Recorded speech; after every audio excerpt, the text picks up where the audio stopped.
See if I get comments today. No comments yesterday. I'll go on and see. See what? I'm gonna go on the live. Well, I have my other phone on. I'm just saying I wasn't getting them on this phone. I love this song. Ken and Kelly are out to eat. Yeah, I forget where they're at. Welllands. Yeah, that's right. These are all stiggy.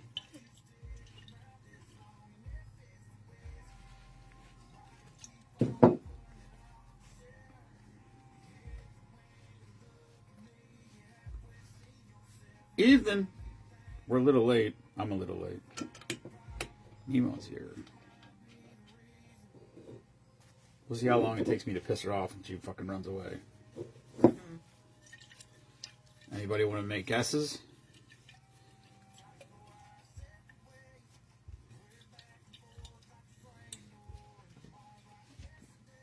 Is anyone going to show up? That's the question. Hello, Carrie. YOLO.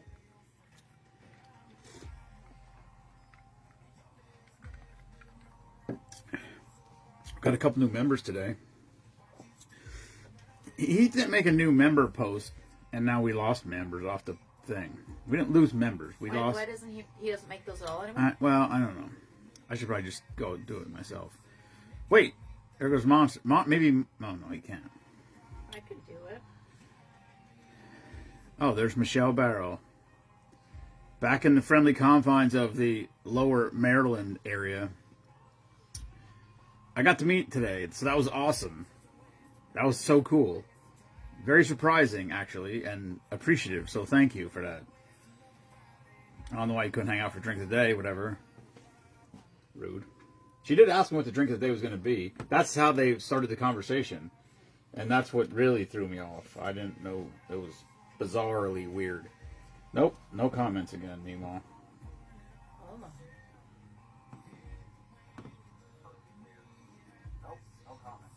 Oh, maybe there isn't any yet. Maybe they're driving. Uh-oh. Ken and Kelly are out to eat, so they're... Oh, why is my volume up? Whoop, whoop, whoop. No, there's a comment. All right, I got a comment. Hello, Mike. All right, so it's me and Mike hanging out tonight. I'm okay with that.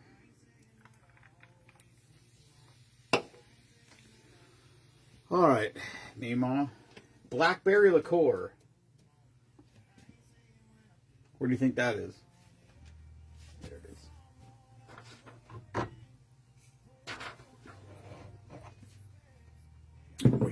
I had a. Oh, there's Robert. Hello, Robert. Hello, Ed.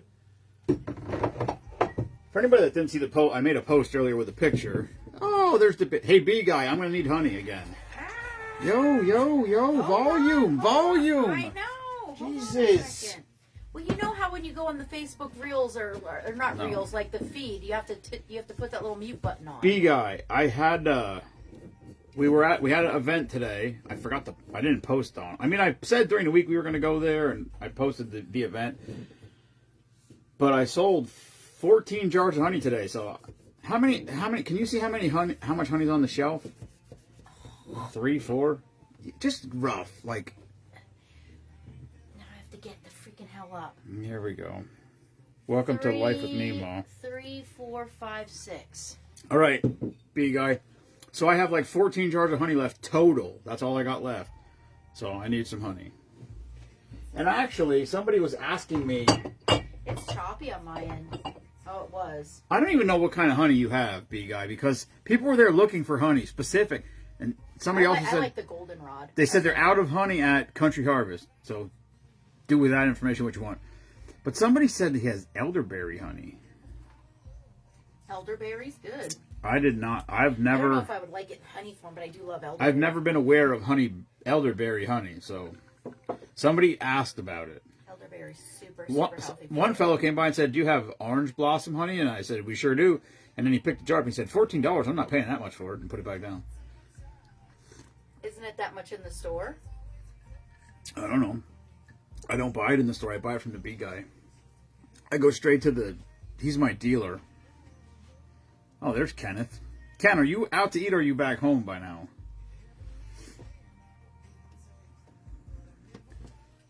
He's probably out to eat. He's got his phone under the table so Kelly can't see what's going on. Oh, sure. They don't come out to visit me last night at work, but they go to Platz's. I see how that Maybe works. we can get him to come out here right now.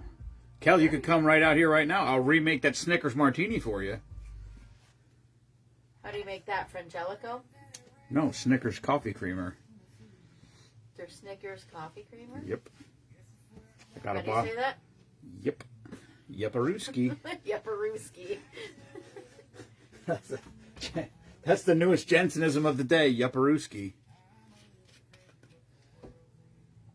I said to him this morning I was going out to Copeland before I left. I said, Papa's going swimming.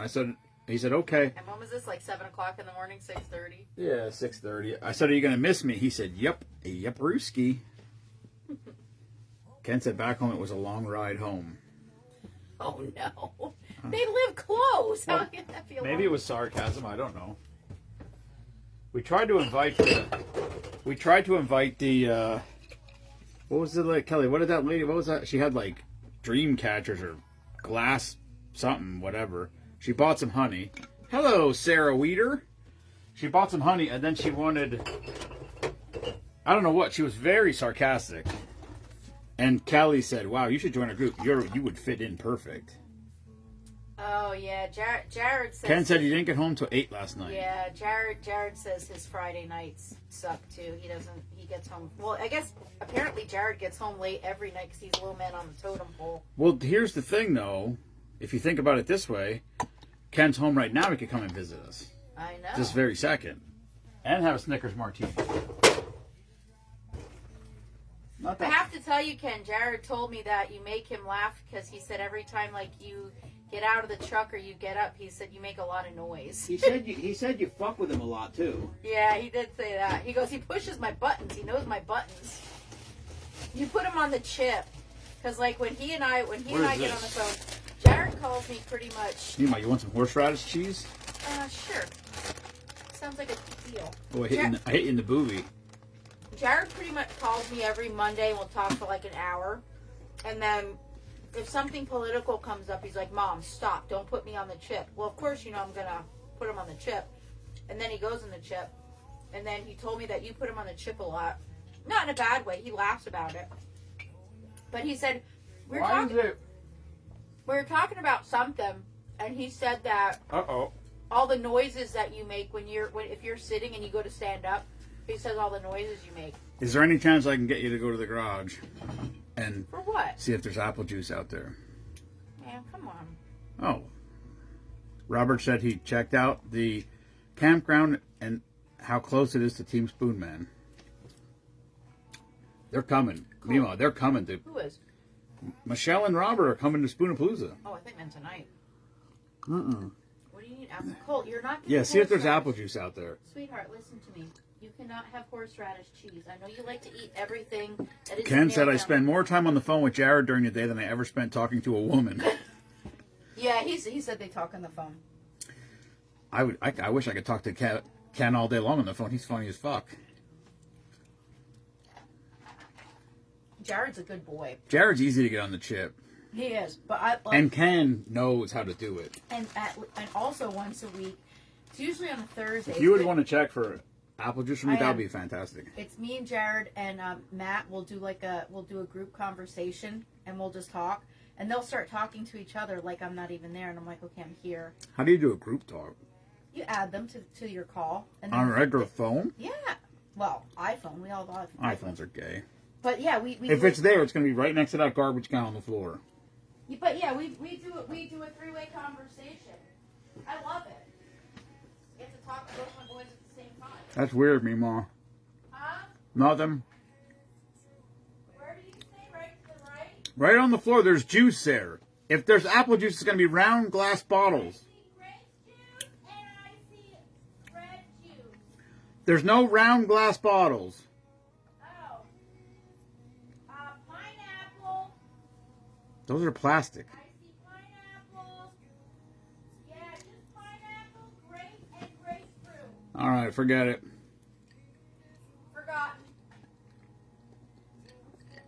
How about in this closet right here? You really are. You know what? Oh, no, it's Sunny Delight that's in here, I saw. Nope, you got some Sunny Delights. Rude. Hello, Jen. How do you not have... You usually have your apple juice. Yeah, it's in round glass bottle. I'll tell you what probably happened. The tiny terrorist comes down here, sneaking Papa's juices out of his face. He hasn't because... No, I got him the juicy juice. Actually, when I got that Walmart order, that day he asked for strawberries, and I spent $130. Strawberries are expensive, I guess. I ended up getting 2 packs of the juicy juice. And I only wanted 1. Well, we're using apple cider. Possibly expired apple cider. That's disgusting. Oh, no. This is good till May. Colt, you cannot have this cheese, buddy. I'm sorry. Why? It's horseradish. It burns my mouth. You're a sissy. Did you not smell it first? Smell what? Who? No, it's good till May, I told you. It's got a date on it. Which means it's good till June or July. What is that? My empty cup. So why would you go sit down? Because my butt hurts. Just wait till later. Yeah, okay. Don't be stupid. She said that those like Memaw bought vodka in a plastic bottle, so if anybody comes over here and they get phthalates, it's not my problem. They said that these like suture thingies are going to fall off within a few days, but they have not fallen off yet. I'll rub them out later. Memaw. I do want you to look at. It's a little chilly down here apparently, and that sweatshirt is not very protective over the nippler areas. It's called the nippulars. Can you tell the old person? Can you tell the old person I am when Spoonapalooza is again? What the fuck? When is Spoonapalooza? June 7th. That doesn't even make sense. Totally no. They must be drinking. Who? Oh yeah, Michelle quit drinking for like a month, and then she started drinking wine again, and she was getting fucked up. Who? Michelle who? Michelle Barrow. Oh. Like wheelbarrow or Barrow Clyde, or Bonnie and Clyde. Clyde Barrow. I love wine, but I just can't do it. The sugar's too much. Messes with my insides. Yeah, sugar's bad for you. I don't. And I love Pinot Grigio, but I just can't. At least she got it for me. Got what for me? Did you get something for me? Me? Oh. I don't think so. She didn't get anything. At She least did look. she got it for you. What did I get? I don't know. She looked for apple juice. That's what you mean. I've got to go on my store list. I'm going to have to go shopping. Ken says I'll call you and add you to the group chat. I do have to tell you, Ken. Oh, it's Ken. Ken, I do have to tell you, you are one of Jared's favorite Why don't I people. see that comment? I don't know. I see it. Michelle, I drink Chardonnay. I drink Chardonnay if Pinot Grigio is not available. I like Pinot Grigio because it's very, very. It's one of the lowest as far as the carbs and the sugar. Anyway, just for the record, and whoever knows, I don't know who knows what, but Michelle joined the group because Brittany ducked her somewhere. I don't know where they were, and then her husband got Veteran of the Month. Her son is a Service Member of the Month, and he is currently deployed somewhere. I don't know if I can say. I know where, but I don't know if I'm allowed to say. I should be able to. It's a big country, but I'm not saying anything. But anyway, he's a superhero. She's got 2 superheroes in her family. Okay, this is called Witch Heart. What's in that? You should know. It's your drink. What is that? What does that? What does You know what that means? I'm an oak. Chickadee. Oh. I couldn't remember it. Isn't that where the wild horses are? That's acetique, dumbass. It's a teak. You're What is You're stupid. Chinkadee? Chickadee. Is that the horses? That's so close. You're an idiot. Well, wait, it's not even close at all. Acetique Island is not close to Chickadee. How do you know? Because I know. Where's Chickadee? It's not Aztec. Where is it? Don't know. Yeah, exactly. Same fucking thing. Chickadee. All right. Witch's Heart is blackberry liqueur, grenadine, apple liqueur, lemon juice, simple syrup, and I used apple cider because I didn't have apple juice. So if you want to be a nitpicker, go right ahead. I don't give a shit. Cheers. Kelly, that was Connie and Tony Rarig. Why? Do you want the rabbits? Are you going to kill rabbits? She's trying to stir the pot. I just can't see Okay, how it anybody definitely could tastes kill different with apple cider in it because I can taste apple cider. I could never kill a rabbit. Rabbits are adorable.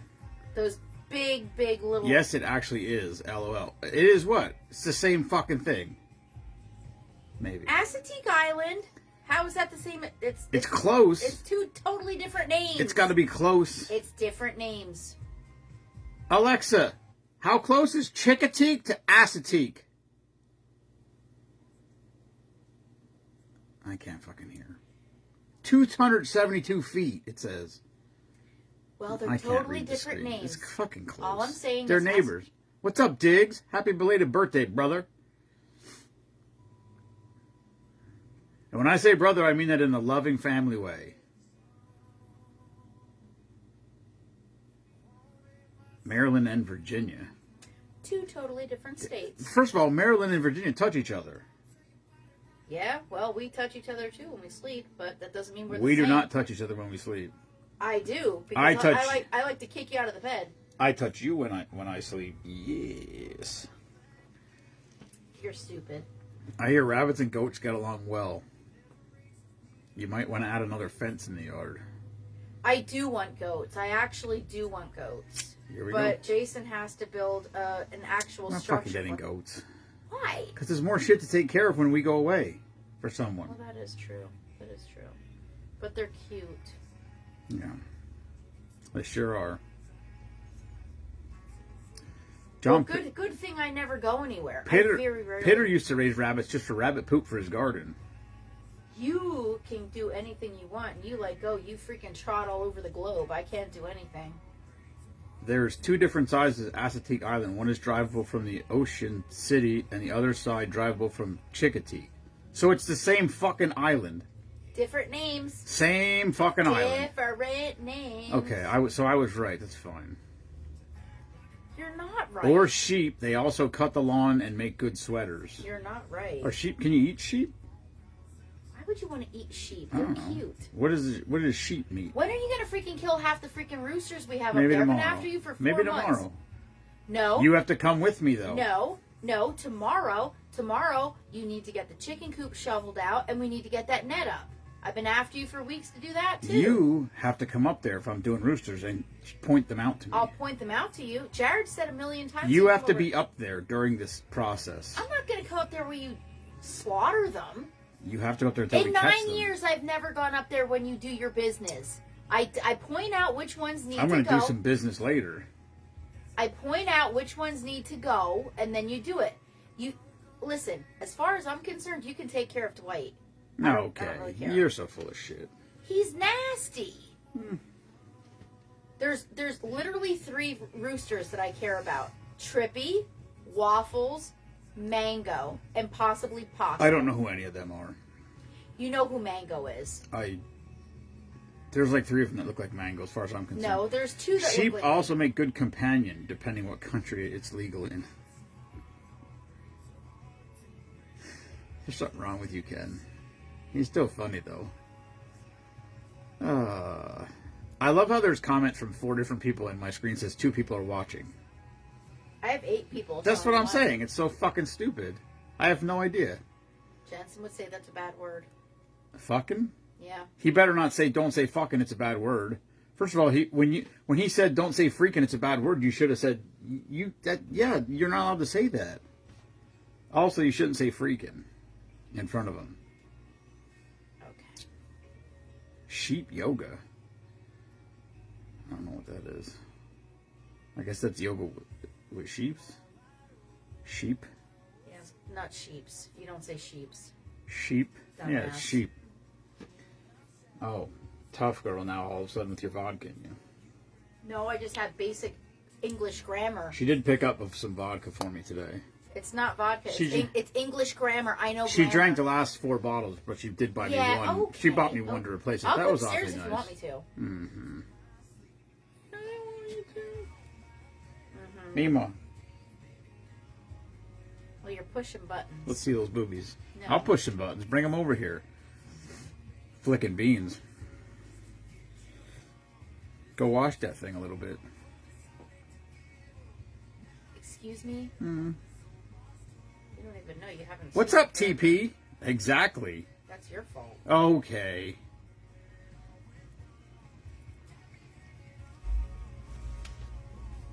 What happened at the birthday? Nothing significant happened at the birthday party, huh? What was the cake about? I didn't see it. His house. There's a picture of his house with the plastic over the roof, and she had two blue kids and one pink kid in the windows looking out. Oh.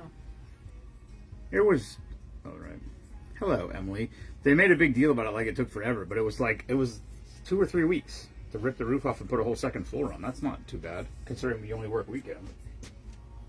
And for some reason, he decided to do it in the middle of winter when it gets dark at 6 o'clock. Or whatever it was. I didn't make the title up for this drink, by the way. It's called Fuck Everyone. I need to find raspberry vodka for a drink. Let me see, Ken.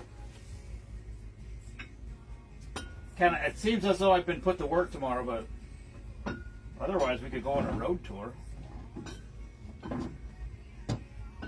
Who said they were looking for Deep Eddy flavored vodka? What flavor were they looking for?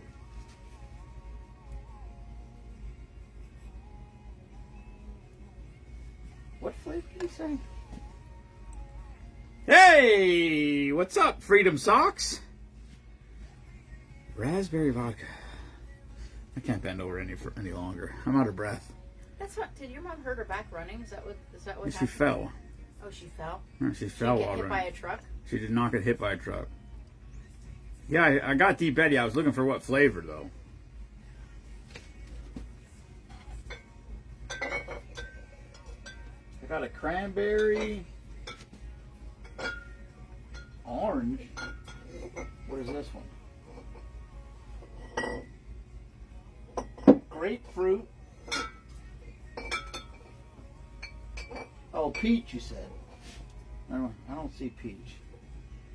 I got Georgia peach. That's pretty good.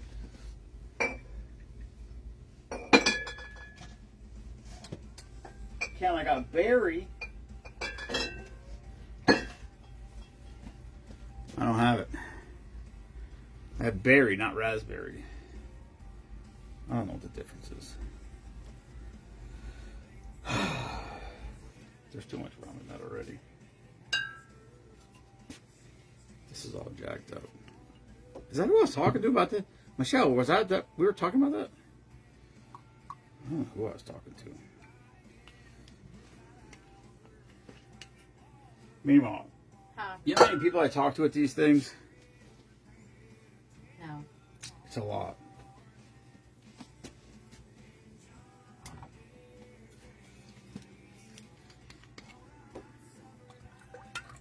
Little Joe Diffie cover.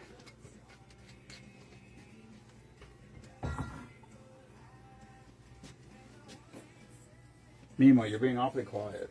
Talking a page. Oh yeah, that was a good one. So they got drunk at their friend's house.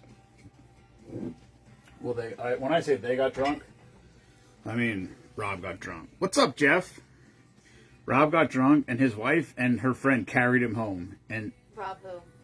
Rob Barrow. Oh. And Michelle and her friend, or it was another woman, carried him home. Meanwhile, they got the video. They have a ring or whatever. Yeah. So the video of them carrying him, like he's got his arms like this. He's like all slumped over them, like he's dead, carrying him home. It's so funny. Is it kind of like Izzy? Oh, he almost like. Oh, it's 1,000 times worse than that. It's like me last year at Spoonapalooza.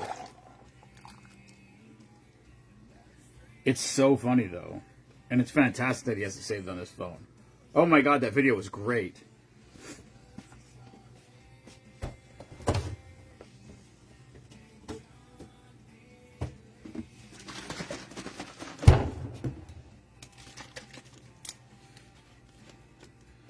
I told everybody. I told everybody. Hangovers are temporary. Drunk stories are forever.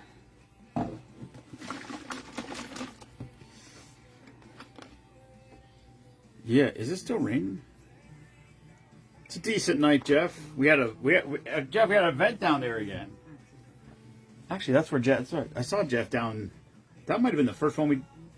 Yeah, that was. Actually, Jeff, that was the first event we did down there when you stopped.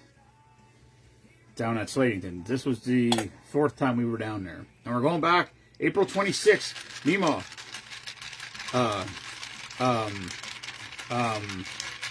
Spit it out. Kate might want to go. Where? April 26th down there is Pickle Fest. Oh, yeah, I think I did send her that message. There's like 12,000 people interested in it. If 12,000 people show up, we're going to need more Spoonman shit. Well, you guys go down and I'll stay at with Jensen. That's my favorite thing to do. He can come.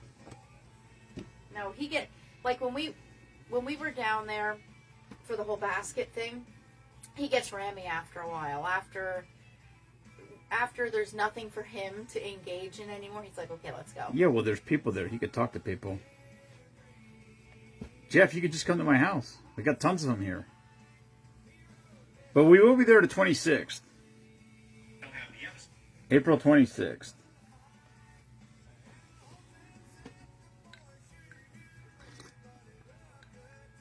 We'll be in the corner. When you walk in the door to the thing, straight back the left wall, all the way back in the corner.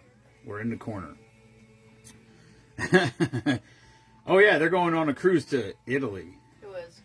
Well, they're going on a cruise to Europe. Why don't you take me on a cruise? You don't want to go on a cruise. I do. You get seasick on a boat. What if I don't get seasick. What if the boat sinks? No, You can't take your dogs with you or your chickens. We go together. Mm-hmm. Jeff said he's scared to come to the house. Why? Alcohol? I would be scared. I want. Elaborate on that. Why are you afraid? Alcohol. I don't know why this thing won't update. It's so stupid. Alright, this is called Fuck Everyone. I don't name them, I just find them. Rum, blue carousel. Oh yeah, he doesn't like being on camera, maybe. Maybe that's what he said. Rum, blue carousel, coconut rum, grenadine, pineapple juice, and orange juice. I don't know. It's a big one. Where's Natasha? And Boris? Oh. I had that sauce on my fries. You were apparently correct. Is that not great? Atomic balsamic on French fries is the fucking bomb. It's so good. Scared we drink too much. Well, we got extra beds. So, there's that. Come out to Spoonapalooza. Bring a tent. Actually, I gotta quit. I keep telling everybody to come out here. They can crash at Matt Stoudemire's camper. First of all, hopefully Matt brings his camper up here. And secondly, there's already 17 people that I told they could sleep in Matt's camper. So, we'll be fighting for spots. He said it sleeps 8. Something like that.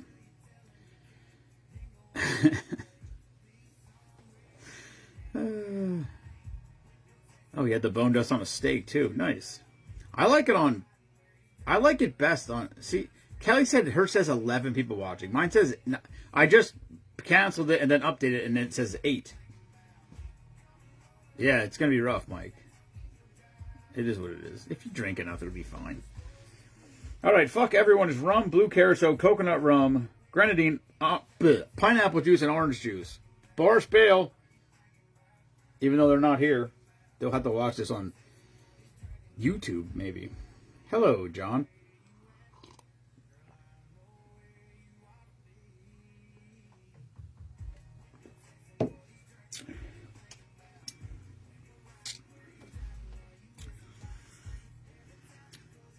It tastes like some kind of fruit punch.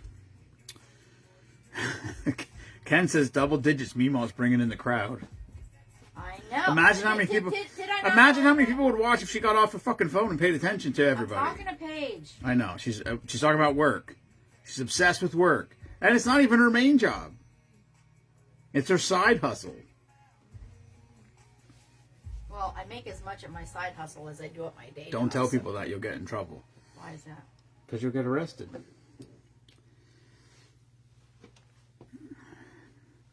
I know, Travis. The problem is there's not enough room on the property for all these campers. That's the issue. Oh, shit bags. Holy fucking... Unless we knock some trees down or something out there. Listen, we're not knocking trees down. How many trees do you think you took down since we moved here? 350 probably. That's ridiculous. You're killing the environment.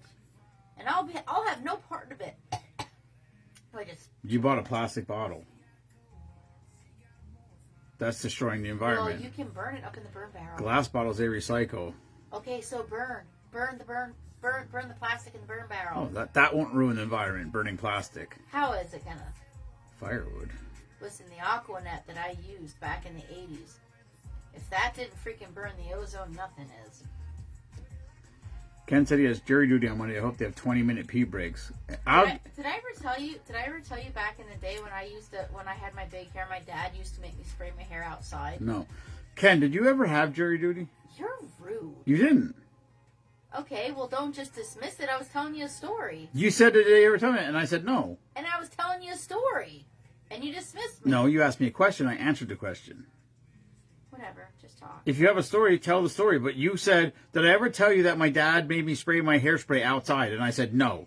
And then you got pissed and said I interrupted your story. That was a question. That was a one-line question. Which I answered. What the fuck? I had jury duty, Ken. And it was like, whatever. You had to be there at 8 o'clock or something. So, in typical military-type fashion, I showed up at 7:45. So when they opened the room to walk in, I was like the county and federal. I was like the third person that walked into the room. And when I walked into the room, oh yeah, Kelly said you're going on a cruise with her. I would like to. Yeah, she said you two are going on a cruise. Hello, Zach. Zach just joined today. I think we should have a girls' cruise, absolutely. That's what she said. And Ken and I were going fishing. Yeah, so who's all going? You and Kelly. Not just the two of us. I'm sure a bunch of us are going. Listen, if you take too many people with you on a cruise, you're going to have a lot of enemies when you come home because you seem to piss girls off all the time. Why? Because because you're you. What do you mean I piss girls off? You're always fucking in there rabble rousing and Kelly, whatnot. have I ever pissed you off? Kelly, listen, I don't even know if Kelly can get mad. No, she can. She absolutely. I mean, she yells, but I think the yelling is part of her charm. I don't think she's mad. This is my thing. I think it's just part of her personality. I'm going to tell you right now why the majority of women don't like me. Because you act like a guy, except for you don't like sex. I do. I have a hormone imbalance. I freaking just spent $450. Ken said I could care less who goes on the cruise. We're going fishing. I literally spent. Travis said Memaw is not a bully. Who said that? Travis. Travis doesn't know you that well, though. Thank you, Travis. No, I'm not a bully. No. Listen, listen. I speak freaking truth. She's a rabble rouser. I didn't say she was a bully. She's a rabble rouser. No, I speak truths. If something is shady and something's stupid, I'm gonna say something. And I'm sorry if you don't like what I say, but maybe you should look in the mirror. That's all I'm saying. But you know what? People talk shit about me all the time, and you know what? That's okay. That's okay. She's on the chip. No, I'm not. But it's like I have a hard time keeping my mouth shut. I agree with that. Well, right? You're the same way. Well, Michelle gave you an amen, I think. Well, maybe you'll be best. I have a very, very, very low tolerance for fucking stupidity. I really do. If you're a fucking asshole. I have a low tolerance for, what's the word? For inauthenticity. Exactly. I hate fake shit. I hate fake people. You tell me all the time. What do you tell me all the time? You tell me to tone it down all the time. You say, well, you shouldn't say that. No, that's not how I am. That's not how I am. I don't like fake people at all, but... Do you not tell me? Oh. You absolutely try to tell me to scale it back. Well, sometimes you're a little, like... You have to be a little more tactful about things. You're not gonna... You can't fix things all the time with brute force. You just can't. But that's me. I know, but it's not effective. But that's me. So you're asking me to change who I am. No. I'm trying. But if you're trying to solve or fix a problem, there's better ways to do it. I don't think I'm trying to fix or solve anything. It's like I want to be surrounded by people likewise people, like who. I know, me. but everybody at some point pisses you off. That was a Jasonism. I've been with you for almost 11 years. 11 years. I've never been with anybody. Feels like years. 7,000. I've never been with anybody 11 years. Tell your friends. Yeah. Like, literally, nobody has ever lasted with me that long. Yeah, because you're hard to take. Well, you're no fucking picnic either. Yeah. Yeah. I'm pretty solid.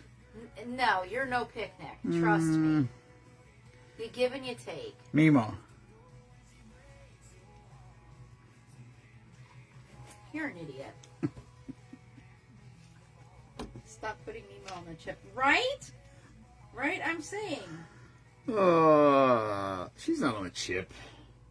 She's not even wound up yet. I'm just saying, like, I like everybody. I really. Oh my God! No, I do. Don't fall off your fucking throne of lies. I don't like stupid people. You like everybody. There's Get the fuck Jason, out of here. Get the fuck right out of here. That is the biggest lie that I've ever heard. There's just a lot of stupid people in the world. Well, don't say you like everybody. I give everybody the benefit of the doubt. First of all, you don't like people.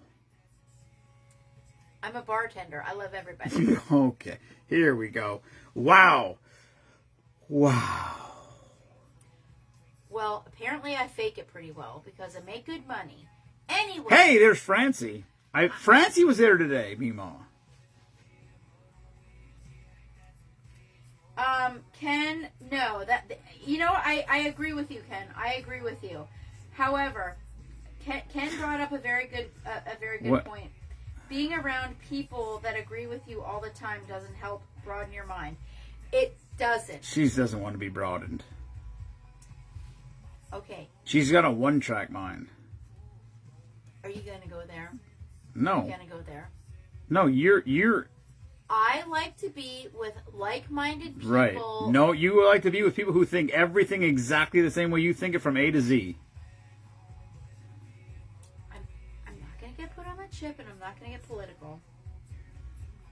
Again, because I'm not going to go there, but I cannot make my brain think a certain way that a certain group thinks, and that's just the way it is. But you still have to be able to understand Stupidity is stupidity, Jason. It's stupidity. But that's opinion. No, it's not. Yeah, you and I talk about this all the time. I know, but your opinion. You and I are on the same page. We have 100%. very similar opinions on a lot of topics, but that doesn't mean everybody's wrong because they don't agree with us. We could be wrong on things. Wow. I mean, I'm not, but you could be for sure. No, you and I are completely on the same page. Not completely. We just got done talking. What did we talk about today about tariffs? What did we talk about? Well, yes, it's a process. Yes. But that's... I honestly believe this is the only reason that I've been with you for 11 years, because you're as much as a fucking bullhead as I am. We do think... I mean, I might be a little bit more... Let's not get crazy about this. No, because if you've ever noticed, like when we talk, when we get fired up, we absolutely are on the same page. It's just, I'm a little bit more... It's what? I'm a little bit more aggressive. What? It's what? I'm a little bit. No, what did you say before that? What? It's just. It's just. You got to say it Dutchy. I'm just a little bit more aggressive than you. He did find his chainsaw in the back of my truck today when we were going to the trailer. He was very... He's like, there's my chainsaw! I do think that you are more open-minded than I am. No shit. A little, not very much. A little bit. Very little. Very little. Listen, you don't have the time or the inclination for nonsense either. Don't act like you do. Don't act like you do. But I don't disassociate myself completely with people just because they think on certain topics, certain different things. Well, I do. Right. We are not exactly the same. Would you be with me if I was a liberal? Be honest. Be honest. No, probably not. Thank you. Thank you. You Doesn't mean I want to be your friend. But if you and I had no common denominators together, you wouldn't want to be anything with me, right? I don't know what math has to do with this. I don't even know math. I'm aware of that. It just sounded. I don't think you know what a denominator is. Oh, I do. I know what a common denominator. What is it? It's the thing that brings you together. No. A common denominator. Brings you together. What is the denominator? The bottom number. Of what? The numerator. There's a numerator. She gone. No, there's a numerator and there's a denominator. Which right? one's which? Of what? Look, I got an eye twitch. No, numerator is the top. Of what? The whole sum. The sum of what? The whole. A fraction? Yes. That's what I was going to say. She gone. Hello, Melanie. I'm just saying. As long as we're talking about denominators and numerators, which is bigger? 1/3 or 1/4? Ooh. Hold on a second. Hold on. Let me process this. 1/3 or 1/4. So you have a pie, and then there's the third is bigger. The third is bigger because it's only 3 as opposed to 4 slices. Right? Am I right? Am I right? Are you? I think I am. All right. Because you only have 3 You're right. slices. All right. What's bigger? 1/3 or 2/6? So you have 1 pie and it's cut into 3s, and 2 pies and it's cut into 6. So 1/3 is bigger, right? Right? Because you have 1 pie that's cut into 3s, right? So you have 1 pie and it's 3s, and then you have 2 pies at 6. So I'm going to say 1/3 is bigger than a 1/6, right? No. That was not the question. What? The question was 1/3 or 2/6. Yeah, 1/3 is bigger, right? Are you sure? Yes. Do you want to go for a lifeline? No. Am I right? No. Stop it. No, I think 1/3 is bigger. Well, it's not. So there's that. Well, I think you might want to check your math. How about 3/4 or 5/8?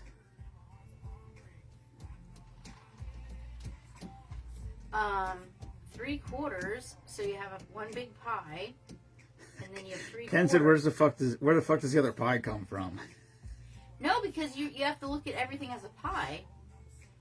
You don't have to look at his pie. You can look at his money or decimal point. 3/4 is bigger. Well, I mean, which way are you looking at it as? What? I think you're giving trick answers or questions. I really don't like your line of questioning. You got her.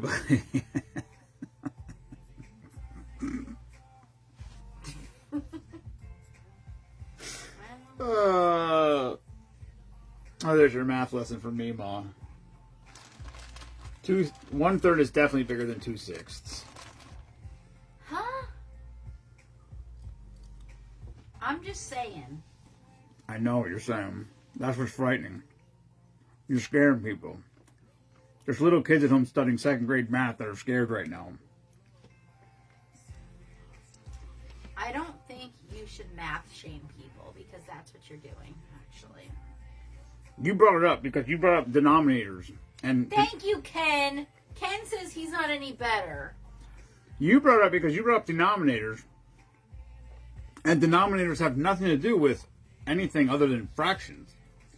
And you brought it up in some sort of I relationship. tell you all the time that I missed fractions in 6th grade. I did. I was sick that week. What about 5th grade, 7th grade, 8th grade, 10th, 9th grade?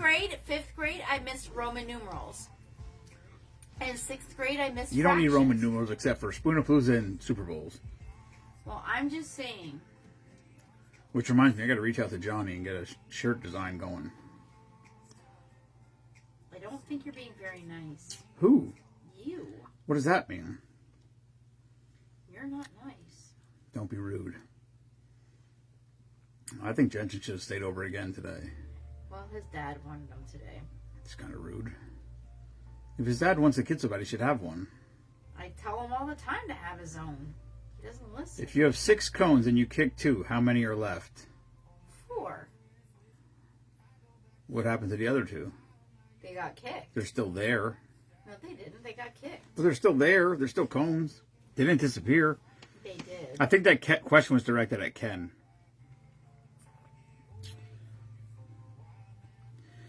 Ken said he crammed 8 years of math into 4 years of high school thanks to summer school. Like, in my mind, I know how to add and subtract and multiply and divide, and that's really all I need to do. Because fractions have never really been a big thing in my life. Can you multiply fractions? Why would I have to? I don't know. I don't have to. Oh, my hip hurts. Holy shit. You should be able to figure out tips better though. What do you mean? I know how to figure out tips. How? Like, what is your... I don't really care. I just care about the money at the end of the day. Ow. What the fuck are you doing? My hip hurts. You want me to stretch it for you? Ow. I bet you if you put your ankle behind your head, it would loosen up. My hurt. Those M&Ms should fix you right up. You look like my mom. Huh? You look like my mom. Ow. My mom fell running, jogging. Hurt herself. What'd she fall on? She just tripped and fell or stumbled or I don't know. She fell. She's like 70 years old. She's 72. Is she? Yep. I think. She should stop running. Nah. Why? I don't. Treadmill. She didn't run really fast. Oh my god, my hip hurts. Ken said he's still trying to figure out how to give Kelly's 3.5 inches and make it feel like 7. Well, she married him, so I'm sure she doesn't care. She's just sitting over there right now looking at her phone going, shut up, you're so stupid. No, she doesn't say stupid. What does she say? Idiot. Oh, what? Kelly calls him an idiot? Yeah, like you always say stupid. Well, you are stupid. You sure are. What does Kelly say? I can't remember what her phrase is. Oh. Anyway, but I just say this. Thank you, Kelly. I tell her, but everybody should know that Kelly's awesome for coming out and helping. Because I like doing the shows. It's a lot of fun. I mean, listen, it's a burden sometimes. It is what it is. But if we're going to keep growing and trying to keep doing what we do, we got to find a way to make money. And this is the best way right now. And, oh yeah, it's idiot. You're such an idiot. That's right. Yeah, you're stupid. Ken's an idiot. So, anyway, thank you, Kelly. She's great. Mike says 2 strokes make 7. I don't know what that means. Ken said he's trying to know how to make 3.5 inches feel like 7. Oh, there you go. It hurts. It's freaking We're getting better. We're getting quicker at setting up. And maybe next time I got to bring some shims to put underneath the hot sauce thing rack. What do I call it? Hot sauce stand? I don't know. Yes. It's a little wobbly. The table makes it a little wobbly. We wedged it with some stuff. You all right? Yes, my hip hurts. Why are you sitting like that? Because my hip hurts. It's uncomfortable watching you sit like that. I'm stretching out my hip. Yeah. Memaw. Yes. Yeah. I gotta go pee. Go out in the front yard. Hello, Lee Kunkel. Grandma. I wonder if she goes by Grandma. Hello, Marcy. That was so funny, Jensen. Is that your gram? No, that's my memaw. Yeah. That was adorable. Coasters work. I don't know. I found some shit in the box. I need some shims. I was thinking what I should do is get those little rubber nubby things and stick one of them on all 4 corners. That should fix it. I gotta go pee. Ken said best way to stretch it is on all 4s. I agree, Ken. Idiot.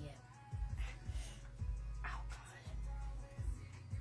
I can probably help you stretch out a little bit from We gotta behind. need more ice. Do we not have club soda? No.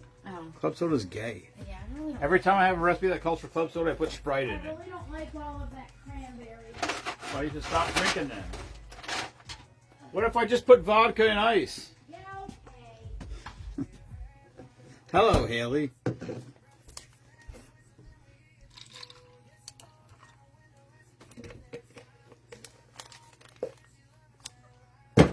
Oh, close, no good. I don't like club soda. Usually when you find, a lot of the recipes I find, they say club soda or Sprite. I just put Sprite. I don't even, it all gets Sprite now, whether it says or not.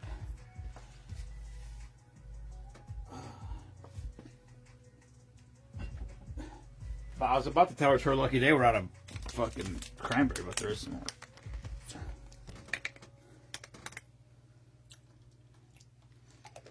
Let's just put water in it.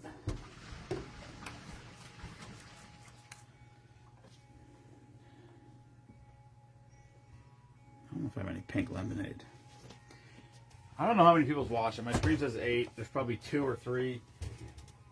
It doesn't seem to be updating and really keeping up. What is that?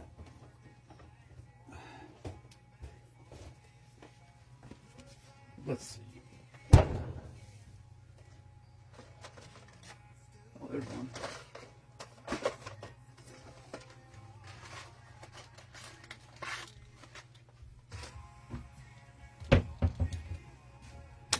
No shit. Thanks, Travis. Memaw, But can you grab me a bottle of water, please? Travis said, great job making the flags. The guy that won it, he's from Little Gap. they are nice. Ken said club soda's for yuppies and has 0 flavor. Well, Here, that's put some water in there. 0 calories. Why? Water down your cranberry. All right. I gotta make room for my pink lemonade mix. What did you just say? What? What did I say? I don't know. What did I say? I did, Kelly. He's coming here tomorrow. He was going to come today, but I wasn't home. So I said I'll be home all day tomorrow. I think he said he lives in Little Gap. So he's going to stop by. He actually joined the group. He was one of the people that joined the group early. So, yeah. I still have one. I got one flag from the first event we ever did down there. She never picked it up. And then I've never seen her since. It's in the backseat of my truck. I keep bringing it to every event just in case she shows up. Mike says 0 calories in club soda. That's what I'm saying. Yeah, it tastes like ass. It's 0 nothing in it. What is club I know. soda? It's just carbonated water? Yeah, basically. So it's water. So just put water in. I mean, I like Tito's and Club with a splash of cran. I like that. Cranberry? We can't say cranberry. We got to say cran. Yes, cran. You're such a yuppie. No, it's just bartending. That's what you hear. Oh, excuse me, fancy. Well, I'm just saying that's what you hear. You I hear learned that in my Tito's ramp Club with a splash of certification cran. class. Yeah, okay. Actually, I think I'm due for my. When the hell did I get mine? You want me to give it? You want me to give you a test quick? I'm a licensed administrator. I would like to know. I could beat you 20 times over in a ramp certification. Mm-hmm. Oh, so you're saying that you have more bartending experience Not than what I I do? said at all. Well, you're kind of implying that. No. You think you're a better bartender. Am I a math professor? You're better at Am math. I a math professor? You're not a math professor. Okay. You're better at math than me. You're not a professor. Right. Okay, so you're better at bartending than me. I never said I was a bartender. I'm a garage door Did you installer. say that out loud? Say it again. I'm not a bartender. I'm a fucking garage door installer. Say it again. I'm better than you. I just want to hear it one time. I don't understand why. You're better at me at a lot of things. Get that? What? At what? At what? Abstinence. You're an asshole. I fucking hate you so much. You're a fucking jerk. I swear to God. I don't even like you. QB said club soda is good for getting salsa stains out of white shirts at a Mexican restaurant. You're fucking way better than me at abstinence. Yeah. It's not even close. Yeah. I hate You're you. a professional. I hate you. I could go to the Olympics for abstinence. I'm a fucking amateur.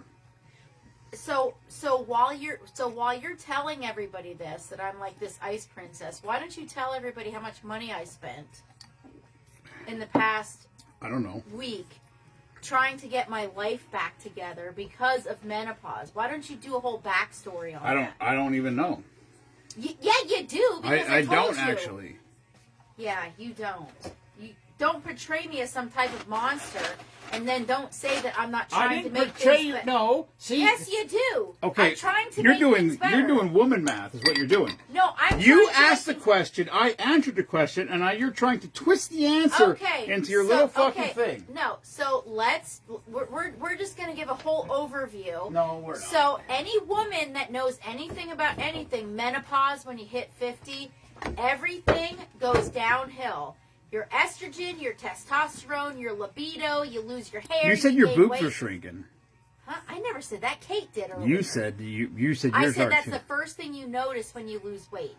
Anyway, Memaw went and spent $450 last week to get estrogen and testosterone pellets shoved into her ass cheek. I told her I'd shove testosterone into her ass cheeks. She didn't want anything to do with it. Don't act like I'm not trying to help the whole situation. Yeah. You like to paint me out to be the bad guy, but you don't let anybody know about the things that I do and I go through. Ken said boobs always also head south. Right. You need to start telling people what I do to try. I didn't say anything to anybody. This all started. You make me out to be a monster. This all the started time. because you said you're a better bartender than me, which I did not disagree with, and now you turned it into me saying bad things about you. You're insane. You're gaslighting. I'm gaslighting. You're I don't even know what gaslighting means. You are the biggest gaslighter. I don't know what because gaslighting you means. try to take away other people's feelings. Is that like poking a bear? No. Oh, then I don't know what gaslighting is. You're trying to make what I'm saying. Cindy invalid. Hunter said, Memaw, I agree. I hear you, Memaw. Menopause sucks. It does. It's horrible. I feel like I'm losing my effing mind. It's not. Ken it's not says fun. sex also helps menopause. But yeah, sex can help menopause, but what if you have nothing? Because I got my blood work done. Unlike you, I've got my blood work done. I've got no estrogen. I've got no testosterone in my body. So when you have literally zero hormones in your body, what the hell do you think you're bringing to the bedroom? Zero. You're bringing nothing. Oh, I know what you're bringing And to you're the the bedroom. first one to say, and I say to you all the time, I'm like, well, we can do it. You're like, I don't want to do it if you're not feeling anything. What if you have no freaking hormones running through your body? It's not my fault. You got to be pretty good to make a hormone. They're professionals. I'm just saying, it's not my fault that I don't have anything going on. It's your body, and you're just not nice about it. Mema's a little fired up right now. No, because Welcome like, you have welcome to Mema's on the chip. No, you have no idea about the female body. Listen. I've never even said anything about it. I've tried telling you about it a million times.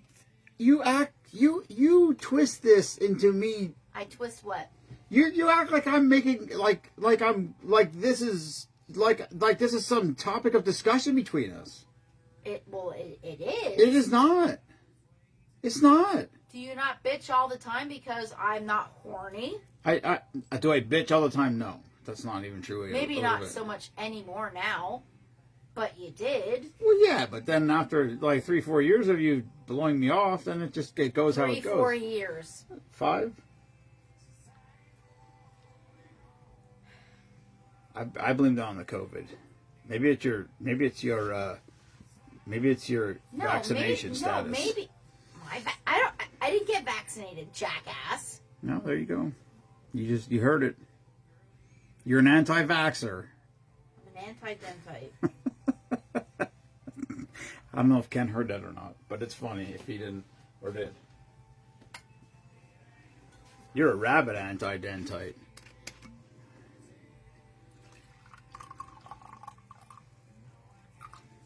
I want to hear. What the hell's the name of that song? Hold on. Alexa, play Where I Found God live version with Morgan Wallen.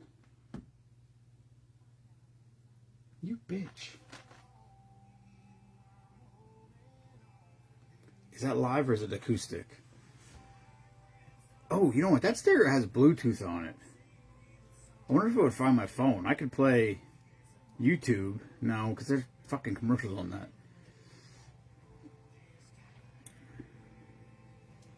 Alexa, play the live version of... Oh, fuck, what's the name of that song?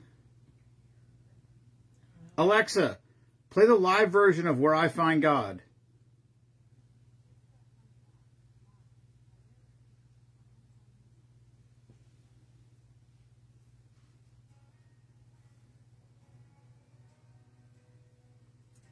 This doesn't sound like it.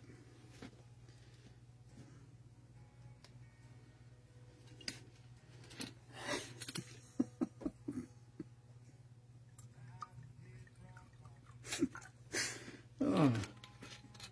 That's so funny. I feel a bug on my leg. I feel like it's a spider. Oh, it's a tarantula. A what? Tarantula. I think a tarantula starts with CH. He's not a big fan of stink bugs either. Pink lemonade. Pineapple.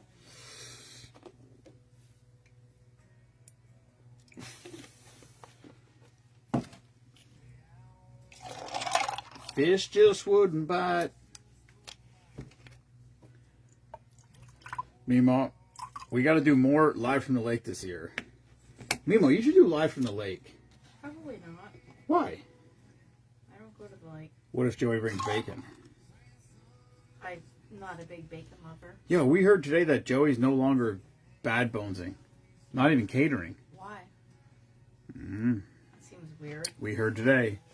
May or may not be true. We heard a rumor that he's out of the business. That seems weird. I don't know. Whoa. Kelly said, all this I see. Yeah. Well, no, Yvette says the same thing, that her drive is crazy, too.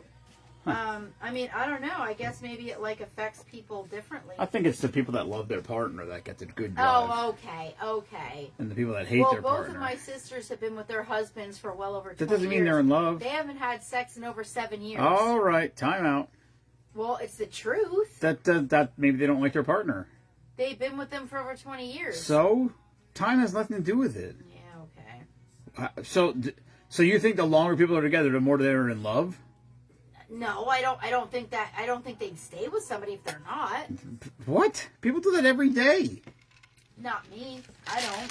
Okay, you don't. That's not people. That's you. Okay, so then why would you think that? I've been married twice, divorced twice, and I break up with people on the drop of the hat. I'm aware. Yeah, and so I've been with you for 11 years.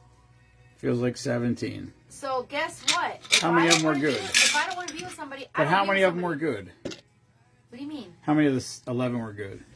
Good at what? Good years. You said you've been with me for 11 years. So how many of them were good? All of them. I don't think I've had any bad years with you. If You trying to butter me up for something? No, I would say maybe the first. Whoa. I'm gonna say maybe the first 2 years that we lived together were rough, because you have to get to know how to, you know what I mean, be in the same space with somebody all the time. That in your space. That was rough because Memaw. you have to get to know. Yes, you have to get to know each other's nonsense, and you get to. I ain't used to your nonsense Like, at all. I don't understand your desk to this day. I will never understand your desk. For somebody who hates this organization, your desk completely boggles my My mind. fucking desk? Your desk. Your desk is horrible. I don't know, Ken. You hate this organization, but yet your desk looks like it needs to be shipped off to the Yucca Flats. as my dad would say. I know. You told me that all the time. Yeah, what about what about your shit? I'm not saying anything against that. I agree. But I'm saying, like... You don't make any sense. I'm saying probably the first 2 years we were together, I questioned a lot of things when we lived together because I'm like, I can't do this because we're different. But then after we got past that, I mean, now I just kind of tune you out. Now you're like, I'll just be miserable. No. What's another 10 years? I'm not miserable. Are you miserable? You're miserable. I'm not miserable. Robert's been together for 12. Hello, monster. You tune people out. You ask any married Travis couple. said his wife agrees with what she is saying. Yeah, that means his wife doesn't like me either? No, I think after you're together so many years, you kind of like, maybe if somebody from the outside world would look in, they'd be like, how do you put up with this? How do you put up with that?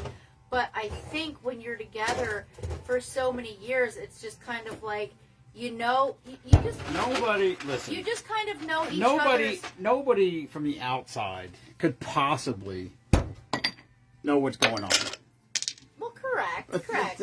Everybody has their fucking ideas of what they see. But what they see is not real life. Yeah. And you can't judge anything. You can't judge anyone or anything from the outside. No one can. It's impossible. Right. I mean... there's certain things, you see fucking asshole guys that are abusive or whatever. Like, so that's just a fucking jerk off move. You can see that from the outside, but you don't know what's going on. No one knows how difficult you are as a human being. Who, me? You. Oh, I'm not saying I'm not difficult. You told me from day one. I did tell you. You actually told me from day one that I shouldn't get in a relationship with you because you're fucking impossible to live with. I did tell you that, didn't I? And you weren't wrong. I do remember telling you that. And you weren't wrong. You're fucking impossible. Oh, I didn't even drink this drink. Jesus Christ. And you just looked at me with I remember you always saying to me I love your eyes. Because every time you said that to me, I'm impossible to live with, you were topless. Look at those titties. I do. You hang those big flapjacks in my eyes. I do remember telling you that I was impossible to be with. You are impossible to be with. And here you are. Let me see your boobies. No. Come on, let's see them. No. Let's see them. Nope. Whoa, hey now. No. Pink coconut. Hold on. Pink coconut rum punch. Coconut rum vodka. Pink lemonade. Pineapple juice. Did I put Sprite in there? Yes. Hold on. Coconut rum, vodka, pink lemonade, pineapple juice, cranberry juice, Sprite. Bar Spale number 2. Nail that whole thing. Damn. Holy shit. I think there was a kiwi seed in there from yesterday.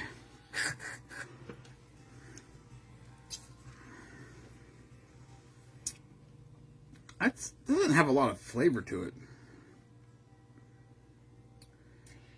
Did used to meet while driving up and down. No, actually, Monster. I was driving up and down the street. She was selling herself on the corner. No, and she gave me a freebie because she said I was cute. How he and I met, I was bartending at the Blue Mountain Pub, so I would see people all the time. I lived in town. I had a golden retriever, and I walked 2 to 3 times a day, 5 miles a day, and apparently he lived on the route that I walked with my dog. You know where I lived. Yeah, you lived on my route that I walked, and I didn't know that. Well, don't be like apparently. You know where I lived. I didn't know it at that time. But you do now. So you don't have to say apparently, because... Anyway, I got a friend request on Facebook, and he looked super familiar to me, and I'm like, I don't know, like maybe he's... Why do you know that, Bob? So maybe he's just like some guy I met at Blue Mountain Pub, like when I was bartending. I'm like, he looked super familiar. And I couldn't remember how he looked familiar to me.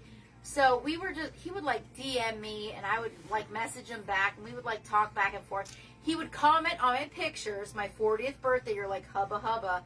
And I'm like, why is this guy saying hubba hubba on my picture? Like, I don't even know him. And then one day I was standing at Country Harvest and there was a woman in front of me and I'm like, oh my God, that's where I know him. This is Mrs. Englert. and this is his sister. And so I messaged you immediately, and I said, I'm standing behind your sister, or whatever, at Country Harvest. And you're like, yeah, that's my mom. And I'm like, okay, she like looks like she looked younger than you at that point. No, she didn't have a beard. Well, your mom looked younger. I mean, she still looks very young to this day. She's 72. I know, but like, Yeah, I know. how old was she? 18 when she had you?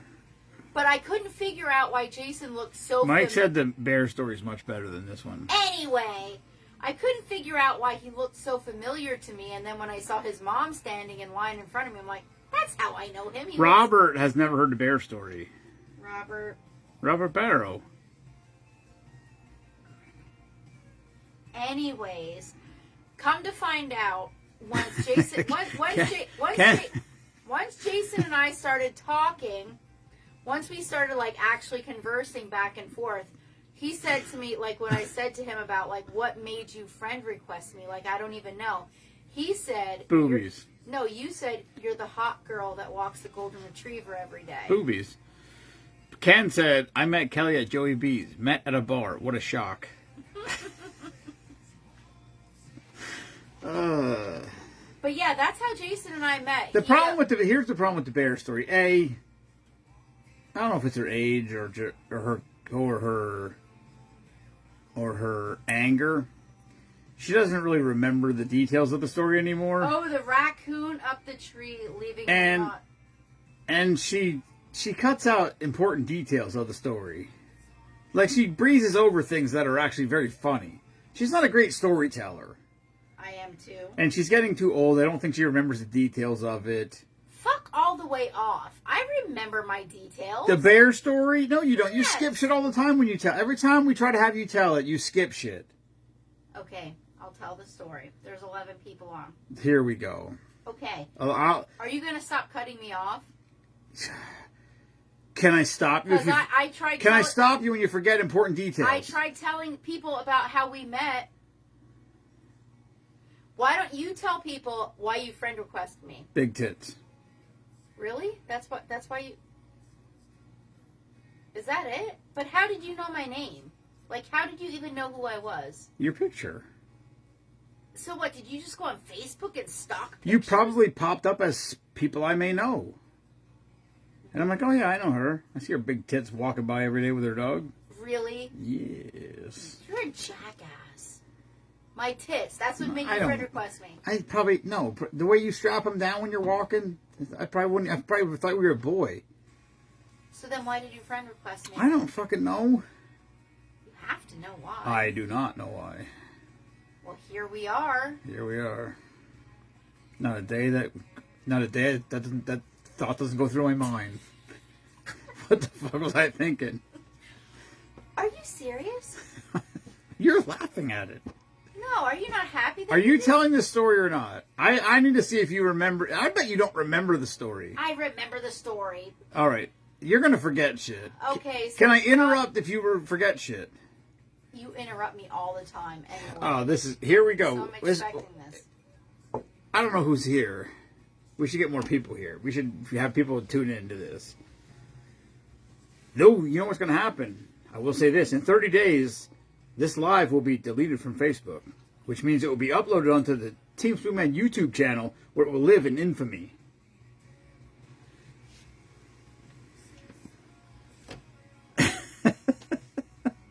Kelly said there's 12 people watching. My screen still says 5. No, mine says 12. Uh-oh. Oh, there's something's on Drink of the Day thing. Thank you, Ken. Hello, Connie. Connie. An excellent storyteller, too. Oh, Kent. Tony said, I hear big tits, I'm here. Memaw's going to tell the bear story. For anyone who's never heard the bear story. And I'm never telling the bear story ever again after this. Because you admit now you're forgetting details. No, I remember exactly. All right, we'll see. Oh, Danny Ford is here. All right, let's hear the bear. Memaw's going to try to tell the bear story to the best of her ability. We'll see if she remembers the bear story. I suggest she will skip important details of it. No, I will not. Okay, so here we go. I work from home. Can y'all hear, first of all? Can you hear Memaw loud and clear? Give me a little testing. You can hear me. So anyway, I work from home. I literally go, like at this point, I worked at Aetna. So we have to do a little backstory. I worked at Aetna at this point, and maybe I would go into the office once every 3-4 years to update my windows. So I'd like to update your windows. if anybody, like my desk is, our office is right off of the deck. So I can hear the chickens yelling. I can hear everything. So with me working from home, I hear the chickens yelling. I can go outside. I've intervened a lot of hawk attacks, raccoon attacks, fox attacks. I've intervened a lot over the years. 9 times out of 10, nothing really happens. But there are those times that things do happen. And I'm glad that I'm home when they happen because... Susan popped on. I'm just saying hi. Mike said he doesn't remember this part. So, and no, I'm just giving backstory. I know. So he said the story's growing. No, I'm giving some back context. So anyway, I had to go in for a Windows 10 update at this particular day. What number of Windows are we on right now? I don't even know. I just know it was We're a probably on 10. Windows 37. I just know it was a Windows 10 update. I had to get in the shower. I had to be at work by like whatever it was, 9, 10 o'clock. So I was in the shower, and you know, you feed the chickens, you let them out, you open up the gate and stuff like that at like 7:30. I get in the shower, doing my thing. The dogs are in the house with me. Another thing, well, the dogs are a little bit deaf now, but back then they weren't. Back then, a leaf would blow down the driveway, and the dogs would be flipping their shit. Silas especially. Yes. Now they don't anymore because they're a little bit... Well, Silas is completely deaf. Ken said I can give 2 shits about the background. I want the bear story. So, anyway... No, but I'm giving the context because... I'm good. The dogs would, like, always alert me before anything. Like, if I'm in the house or if I can't hear stuff... The dogs bark. They flip out. They run to the back door. I live with them. I get it. Yeah. So you're painting it. Listen, you're painting a picture, a Mona Lisa, if you will, for the people at home who are not watching you. Oh, Robert's falling asleep. Whoa. My point is, Mike said, "Let's get to the tits scaring the bear."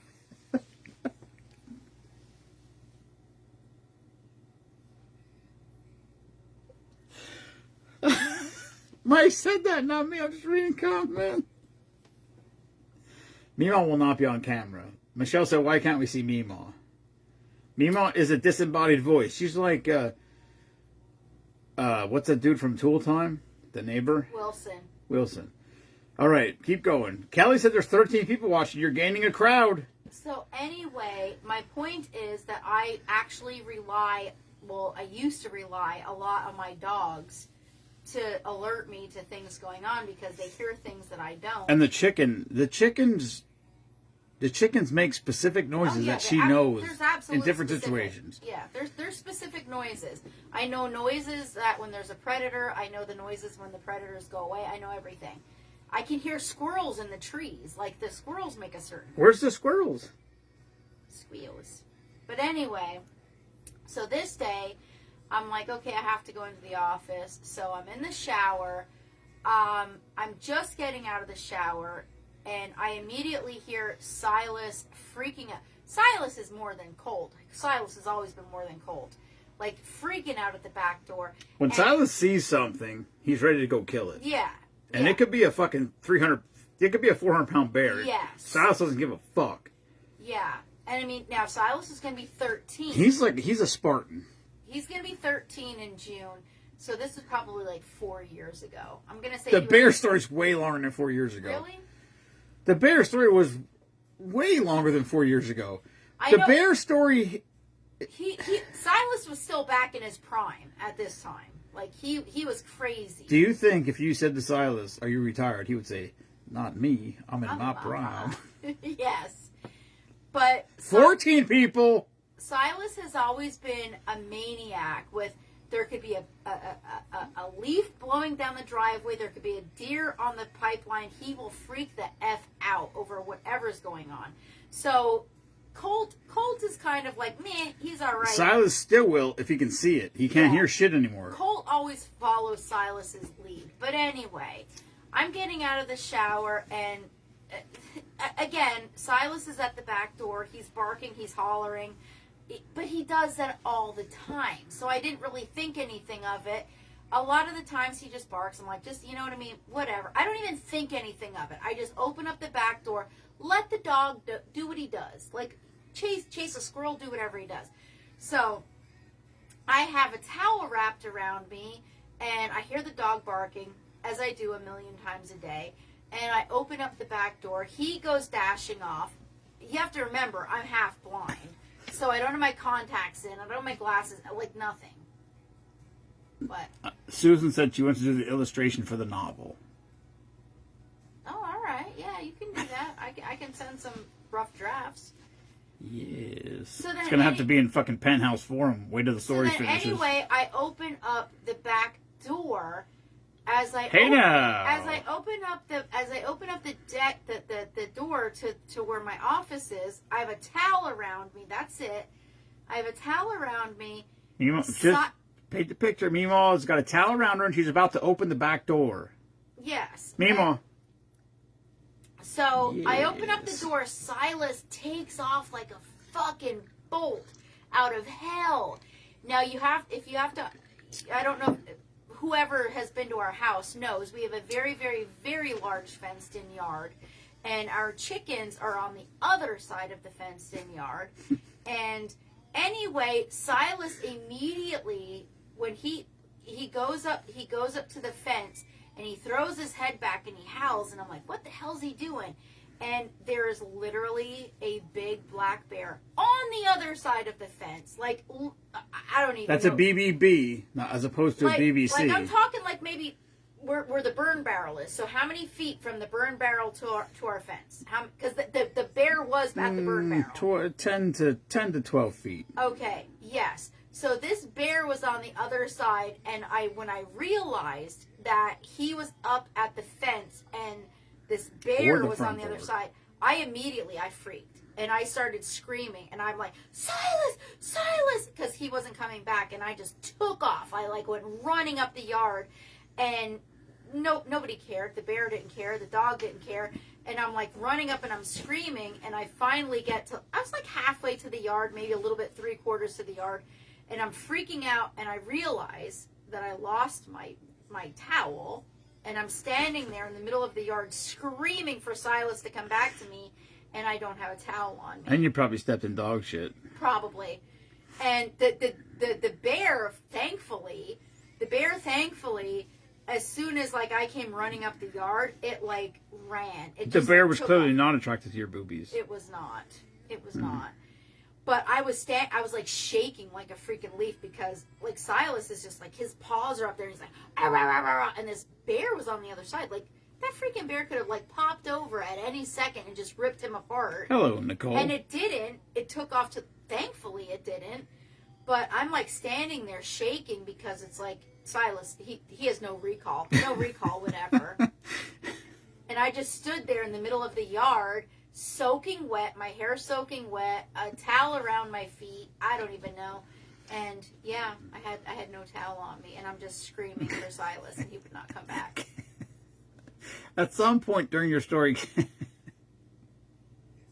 I didn't want to interrupt you, but at some point during your story, Ken said the blender story's better. Oh, and I got my tit caught in the blender. Oh yeah, I did do that. I got my tit caught in the blender. For whatever it's worth, once 30 days from now, this video will be taken down off of Facebook. It will be uploaded to the Team Swoopman YouTube channel. And if anybody from Jeff Foxworthy's team ever sees this video, you might be a redneck if you've ever got a boob caught in a blender. Yeah, I did. Allegedly. No, I did. I had a not wet t-shirt not on into the and blades. Oh, hey, Jennifer. I saw Jennifer today. Jennifer stopped by the booth today. That was great. Oh, Michelle wants the details of the blender story now. She said she got her boob stuck in a blender. That's when I lived across the street from the hospital. I think it was Thanksgiving. Well, that's a convenient place to live if you're going to get your boob in a blender. I think it was Thanksgiving morning. I think it might have been. It was just me and the boys. I was at that point I was just making dinner for us, Don't And, ask me. Kelly said there's 15 people watching now. Yeah, I bent over the bowl and like my shirt. What's got in the bowl, bitch? mashed potatoes, and my shirt. Like when I bent over, because my shirt was loose, it caught my shirt and it pulled my boob in too. That's not a blender.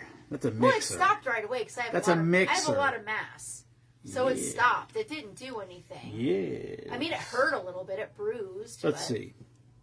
Let me see your that was mass. many years ago. Let me take a look. See. That was Do you have many your years white T-shirt on under that gray sweatshirt?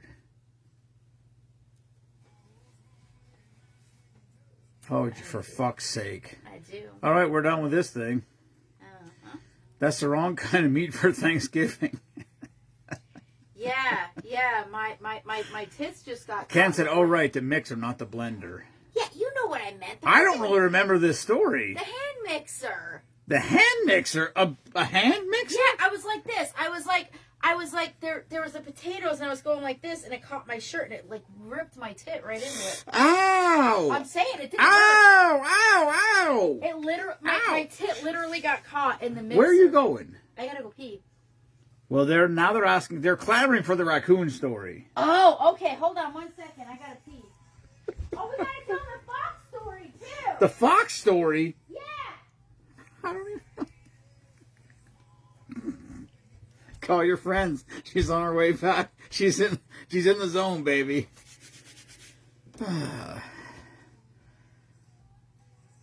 Got mine stuck in a dumpster.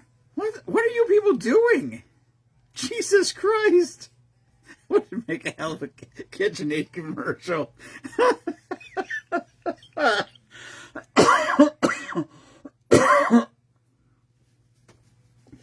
Oh, I don't know, monster. Not that, seemingly not that much. Oh, hello, Vicky. YOLO. But they're a menace. Boobs are. Memaw! Kelly said, "Hurry up! There's 15 people watching." I had to pee. All right, what story are we I telling? don't know. I don't even know what fox story you're talking. Ken said he didn't realize it was a hand mixer. He needs more details. Remember the fox story when I sat out there on the deck? Oh. When I sat with there with the gun. Is that even a good over story? The cooler? Is that even a good story? Yeah. So anyway, before we have, We're going to learn about all of this. Is Memaw's not a good shot. Cindy said there's 16 people watching now. Okay, so Oh, do you remember the time that you had me convinced that I was killing people up on the mountain? that's the raccoon story. Yeah. Well, that was the first raccoon that I killed. Remember That's first? the only raccoon you No, killed. well, the second one, the gun jammed. Remember that? And I had to put the dogs out so they could keep the raccoon up the tree till you. No, that was the same raccoon. No, it wasn't. Yes, it was, because you shot at the raccoon. Jason, listen to me. The other raccoon that I shot it up the tree, and it was still alive up there. It was like freaking like up on its back. And you even said to me, "You're like, oh my god." He's like, you said that raccoon was really big. Mike said he never heard the fox story. That was the first raccoon. Michelle said she needs another bottle of the wine. second raccoon was the one that you blew its head off. It was on the ground when I shot it. But the raccoon that I shot was up because that's the one that you made me think that I When killed you tried to people kill off. the skiers. Yeah, that was the first one. The second one was the one when the gun jammed. That was just like when the kids lived here. When I went to pick Jace up from school and the freaking So you raccoon- admit I'm a better shooter than you. Well, because you've been doing it longer than me. Just like sex. Oh no, you've been doing sex way longer than me. You think you'd be better at it. You're an ass jack. Anyways, I'm saying... Ashley said the raccoon just tuned in to listen. Huh? Mira, I don't even know the fox stories. Okay, so anyway... What story are you telling? Okay, so we can... Story time with Memaw, everyone. Oh, So- when this video becomes available on YouTube, it's going to be called Story Time with Memaw Edition. So we can start from the beginning. So, like, we moved out here 9 years ago, I guess it was. Ken said we only live 15 minutes away. Amazing the difference a few miles can make.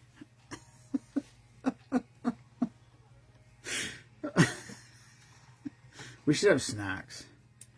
I don't need snacks. This is a good little episode.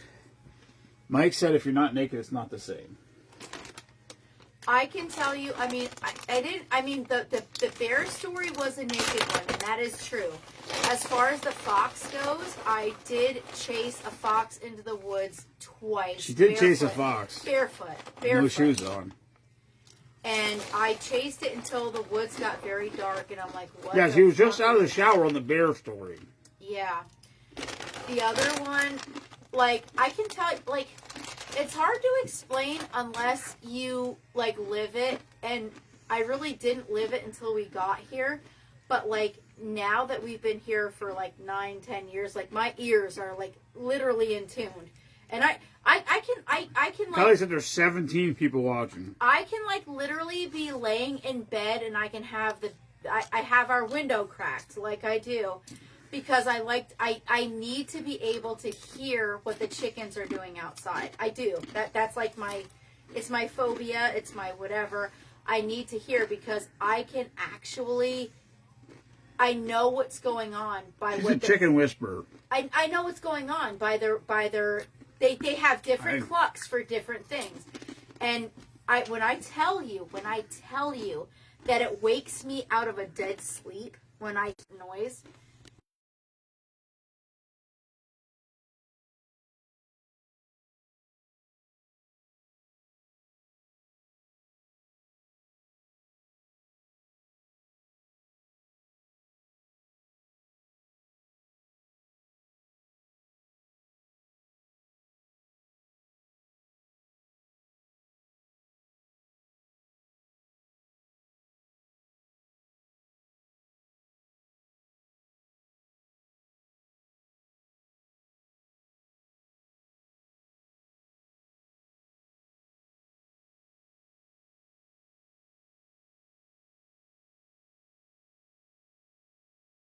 Hold on.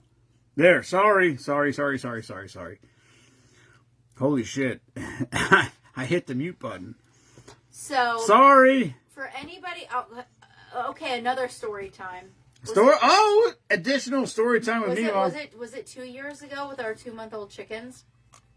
So, for anybody that doesn't, in June know, it'll be 2 years. For anybody that doesn't know, when you have chicks, you keep them in a brooder. You do whatever.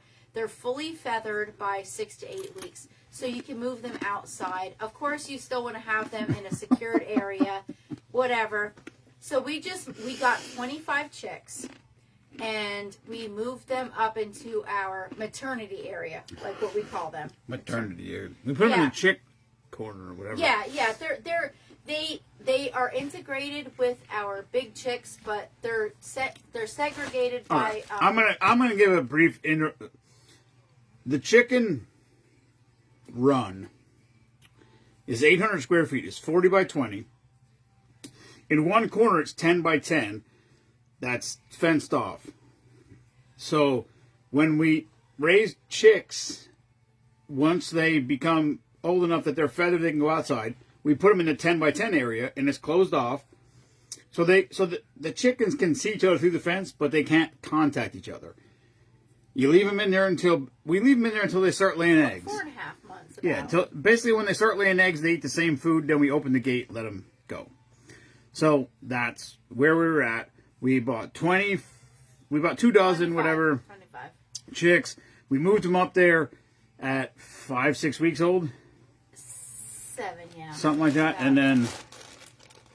And then here's where Memaw picks up. So June 23rd is my birthday. My birthday is June 23rd. What happened, Ashley? We lost listeners.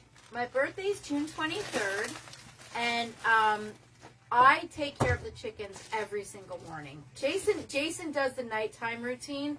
He does the chicken egg collection. He does the wrap-up party. But I take care of them in the morning. I clean their water trough. I feed them. I do everything. And so that morning I went up. It was my birthday, June 23rd. I left the big chickens out. And then after I leave the big chickens out, I go in and I go to tend to the small chickens. And I opened up the gate. I'm like, oh my gosh, why is everybody laying down? It was like a horror movie. It was a horror movie. Like, my mind did not even understand what was going on. It was her birthday, by the way. It was, yeah. It was my birthday. My mind did not understand why these chickens were laying down. And I walked in and I'm like, why is everybody laying down? And then my mind just like kind of like looked around and I'm like, everybody was fucking headless. And I immediately started screaming. And I'm like, oh my God, oh my God. And I like looked around and I saw that there was a part of the chain link ripped apart. My immediate response was I kicked my boots off and I went down into the house and I grabbed my phone because I don't bring my phone up every day. And I called Jason and was I not screaming? I couldn't understand what she was saying. I was screaming and it was my freaking birthday. I was like ugly crying. No, you were crying like... You weren't screaming. You were crying like... I thought one of your kids died. I was crying That's hard. literally what I thought, for real. Yeah, I was crying hard. It was kind of ridiculous, actually. All I'm telling you, like, envision 25 chickens in a small like a little encampment. It would be like the Headless Horseman, only except for with chickens. And then 15 of them had no heads. And then Jason says to me, you do know that you're going to have to clean them up, right? And I said, I know. And I went and they're not. You can't put them right together, Ken. The big chickens. Oh yeah. No, you can't. The big chickens tear them to shreds. So Jason's like, you know, you have to clean them up, and I'm like, and I was like crying. I'm like, I know, I have to. The garbage can still stinks. So There's like 3 inches of blood in the bottom of the garbage can by the time I got home from work. Their bodies were so warm. And it was very. Could have been a lot of chicken nuggets. What they did a little bit. Little bit was ripped apart. Little bit was ripped completely apart. But then that was horrible. And then my mom's boyfriend is a trapper, and so I called my mom that day, and I'm like, blah blah blah. This is what happened. Can Steve bring down a trap? And she's like, yeah, sure. So he brought down a trap, and he put peanut butter and marshmallow in it. And I had a rough night sleeping that night. So then I think it was like 4 o'clock in the morning. I couldn't sleep. I like literally could not sleep. I'm jabbing him in the ribs, and I'm like, babe, come up and check the trap. And you're like, Shelby, shut the F up. It's freaking 4 o'clock in the morning. And I'm like, take the freaking gun and go up there. I'm promising you something's up there. So I did not let him rest. He took the gun, and I heard pow, pow. He comes down. I'm like, what happened? He's like, just the cutest little raccoon you would ever see. I'm like, I told you it was a freaking raccoon. I knew it was a raccoon. I knew it. That freaking, that thing like pulled that chain link off like nothing, like a can of tuna. It wasn't really. I tried pulling it back. It was that raccoon. Because that's what raccoons do. They freaking rip heads off. Well, that raccoon got it the next day, so there's that. Yeah, it did. Jared was explaining the turkey story. What turkey story? Nubbins? Oh, the turkey story that was... Nubbins. He was nasty. My God. He, like, tried to... What? I don't even know what story What story did you just tell? The raccoon story? No. What was it? The raccoon story. You didn't even tell the raccoon story. You never even told the raccoon story. You started talking about the raccoon story, then you got into the raccoon that ate the chicken story. Yeah. We have a lot of raccoon stories. That's not either one of the raccoon stories. Which raccoon story do you want? Whichever. Not that one. That's not a raccoon story. I've got 3 of them. I need a stool. I gotta sit down. If it's gonna be story time with Memaw, I gotta sit down. I have 3 raccoon stories. Do you? I do. Do you know? Oh shit. I can't wait till we start drawing ducks. We got to get Jensen down here to pick some ducks. All right, now we're talking, baby. Papa's got a bar stool. Now that's it. You're gonna clamber up. Look at Sydney said no one's watching anymore. No, what story do you want? Tell the raccoon story when you tell the story about when you shot all the skiers. I did not shoot all the steer. Didn't you, though? There No. may or may not be a dead skier because of you. No, I did not. She doesn't know the first rule about gun safety, I can tell you that. She's shooting at the horizon. Okay, so this is when the kids lived with us. I went out to go pick up my grandson. This was before the kids lived with us when you shot the first raccoon. I don't think they lived here then. That's the first. I didn't kill the second. Maybe they one. lived here, but you killed the second one. I didn't kill the first one. maybe they lived here, but they maybe before they got married even. The first one, They lived here before they got married, didn't they? No, they didn't live here, but they lived here.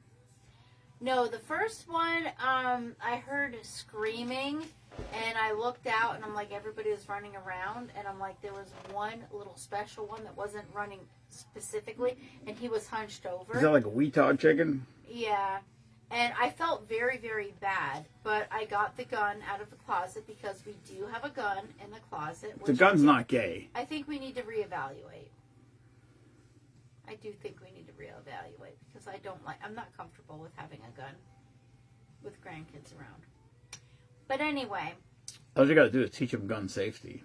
Well, but at any rate, so he was running around, and at that point, the gun did not freeze, and I shot at it like 3 times. And then it's not too far it from wouldn't fucking... stand still. It wouldn't stand still. It was just moving around. And then it finally moved up a tree, and I said, I'm sorry, little buddy. And I shot it, and it fell off of the tree, and it was doing like little side bends.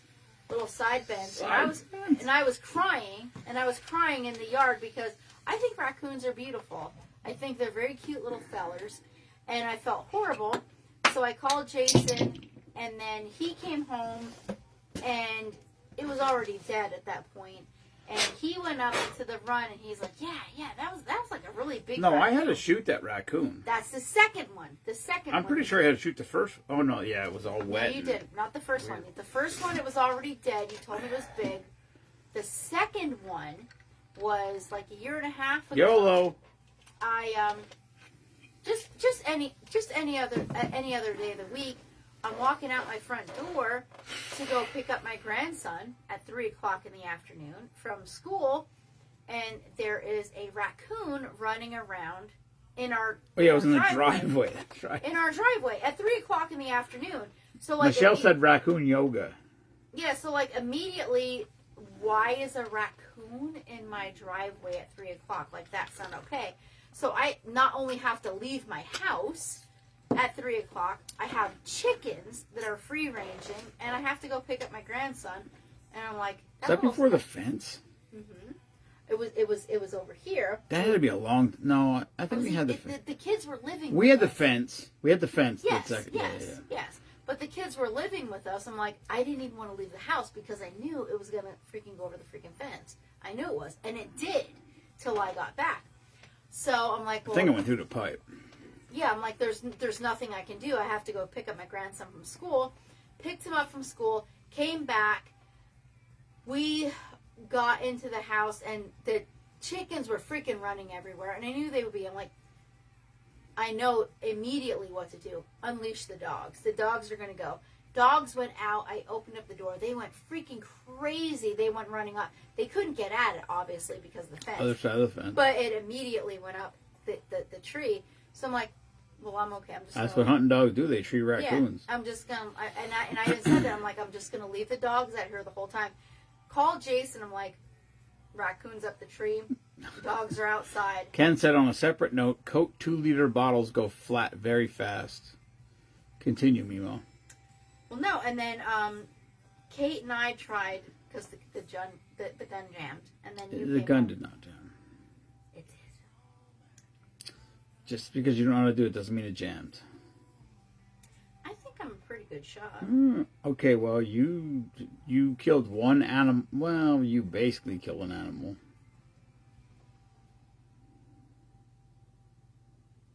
What are you doing now? Stop texting people. You can't stop in the middle of story time with Memaw. Oh. No, I'm No, not. she this is what she does. She's texting people on her phone. No, I'm not. So then. What are you doing? So then, anyway. Your fans are here to listen to you. Then anyway, Jason said I'm not allowed to shoot anything ever again. Who said that? You said. You told me that I can't. You're losing listeners fast. I'm not. You are. You are. Alexa, play Jason Aldean music.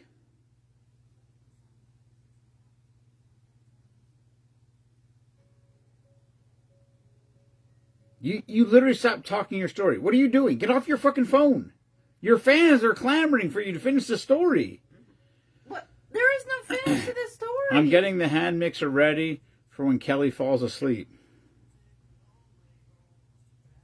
That might be the booby in the mixer story, or that's one raccoon story. You didn't even finish the story. I have two raccoons. Are you so drunk? You stopped your story in the middle of the story. You didn't even finish the story. I have two raccoons. No, you told me I wasn't allowed to shoot anything anymore because I was killing skiers. I didn't say that. Jason, you had me so scared. My heart was racing. Well, you were shooting in the direction of the ski area at trees 30 feet in the air. Because I thought that was allowed. You told me, you called me that day. You're like, you do realize that the bullets just keep going until they stop, right? And then she just ejected the casings and left them lay in the yard. Yeah. She doesn't even care. True crime, whatever. No problems. Yes. I don't know. That's why I'm not a criminal. I let you get away with it because in my head all I was thinking was conjugal visits. Okay. Weird. I wonder if they shoot pellets into your ass in jail. What's up, Jeff? You literally stopped your story in the middle, so you never finished the story. What part was I at? I don't even know. I just know you stopped the story. You got a text message, probably from Paige, and you fucking went to your phone. Actually, it was Kate. Well, whatever. Your fans are being let down right now. You did so good for the first story. Why don't you tell stories? Because I'm not Memaw. We can't do story time with Memaw with Papa. That doesn't make any sense. I don't know that I have any more stories. You said you had 2 raccoon stories and a fox story. I told you the 2 raccoon You told stories. one raccoon story half-assedly, I might add. You didn't tell the second one, and you didn't tell the fox story. So we'll tell the fox story. So, I wonder if you have any news stories that no one's ever heard, including me. No, thank God. We don't because... I bet you do. Oh, January 13th. Ken said you're back up to 14 listeners. January 13th. Let me tell you what happened to me. Wait, oh my God. It's April now. Yes, just 2 months ago. Yes. What happened in January? The barred rock that the freaking red-tailed hawk took out. My barred rock. So I don't really go anywhere ever. I work from home, and I haven't pretty much... This is a brand new story, everybody. Well, if you would shut up, wait, people could hear it. Michelle said the day after her birthday. What did you say? I don't know, Jason. Why don't you just shush? I'm asking you what day are you talking about? January 13th. So Michelle's birthday is the 12th, apparently. So, again... And she's your new BFF, by the way. Again, so for people who don't really know very much about me, I do work during the day from home, and my ears are very astute to what's going on around me. I'm telling you, the chickens yelling wake me out of a dead sleep. They really do. It's just like a mother who hears a baby. Like your ears, they perk. They know. I can hear things. You're astute. That's what I've always said. So, January 13th, I go every 6 months for my cleaning. I'm not gone very long at all. I do know hawks attack when it's gray and kind of cloudy. They don't so much attack when it's bright and sunny. I do know that. But anyway, I went to get my teeth cleaned, and it was like 12 o'clock in the afternoon. I come back at home, and I walk up the back steps, and again, if you know me, when I talk to my chickens, they talk back to me. They just do.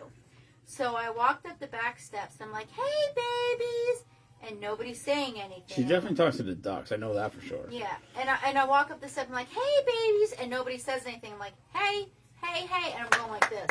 I'm like clapping. Just clap a lot. Nobody. I've seen that happen. Nobody says anything. And I'm like, what the F's going on? Immediately drop my bags. And I go running up through the yard. And as I'm running up through the yard, I see this huge whoosh. It's like this huge feathery thing just take off. And I'm like, oh my God, you've got to be freaking kidding me. And as I run up and I get to the top of the gate, I'm like, I know I'm going to see something I don't want to see. So I get up to the top of the fence line and a barred rock, which barred rocks are my favorite. They're my favorite breed. And she was laying there and she had no head, but she still had her food in her crop. So that was laying there. And yeah. I had to pick that one up when I got home from work. Yeah, I put a box over it. Oh, the old box. And the freaking stupid hawk just sat there looking at me up on the tree. And I screamed and I cursed and I did all the things, but... And I get it. I get it that they have to eat, but you know what? Go eat a freaking squirrel. You don't have to eat my freaking chicken.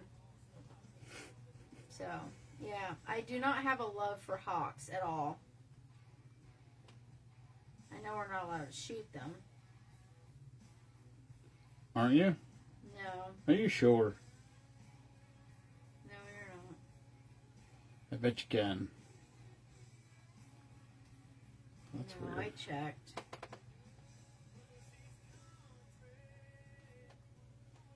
I can't find a live. I'm trying to find a live on my other phone. It won't let me load it.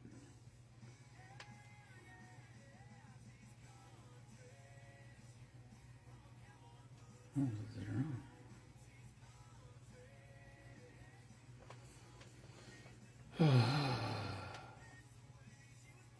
Eat a squirrel.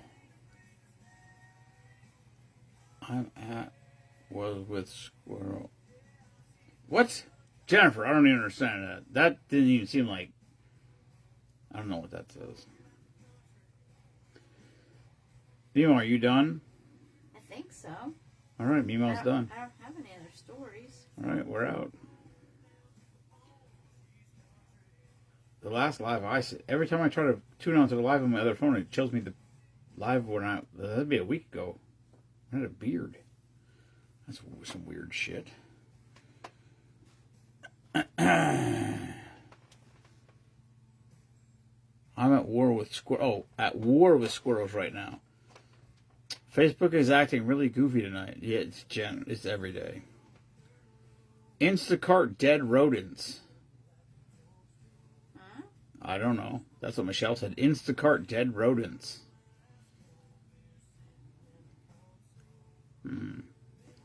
I know this. The day she shot all the well, not she shot all the chickens. The day all the chickens got killed, I said, listen, you got to take a feed bag, put them all in a feed bag, and throw them in the trash. Well, she put them all in a feed bag, but like when you butcher chickens, you slice their neck and bleed them out. When they just get killed, their whole body's full of blood. So she picked up all the bodies and all the heads and put them in a feed bag and threw them in the garbage can. And, there was literally, 3 inches thick of blood on the bottom of the garbage can. It was ridiculous. Oh, it was gross. It stank so fucking bad. And it was summer. It was June. It wasn't like it was now, where it's cold and it doesn't smell bad. It was horrific. Actually, the garbage can still smells like cat piss from fucking cat litter from when the kids lived here 17 years ago. How long did Jared move out? I don't know. I mean, Jared moved out 10 years ago, probably. Probably, yeah. The garbage can still smells like cat piss. Get a new one. Get a new garbage can. Yeah. So I got to call the township and tell me a new garbage can because my garbage can smells. Yeah. That doesn't make any sense. I mean, we do have, stray cats that come around. They don't piss in our garbage can. The inside the garbage can smells from cat litter. Stop it. You stop it. All right, Memaw's done telling stories. She's out. Well, I don't have any more stories to tell. You didn't tell the fox story. You only told one. I did tell the fox You had story. 2 raccoon stories. You only told one of them, and you didn't even finish that one because you got too far gone, and then you quit. I don't Exactly. Okay. We're going. What time is it? 10:21. Seems like a good time to stop alive. I'm sleepy, weepy. Spray it with odor ban. I'm going to dump fucking bleach in it. Ouch. Ow, ow, ow. Uh-oh, what did Robert say? Oh, shucks. Save for next week. What's next week? The Fox story was... She's... What Fox story? See? I have two. Exactly.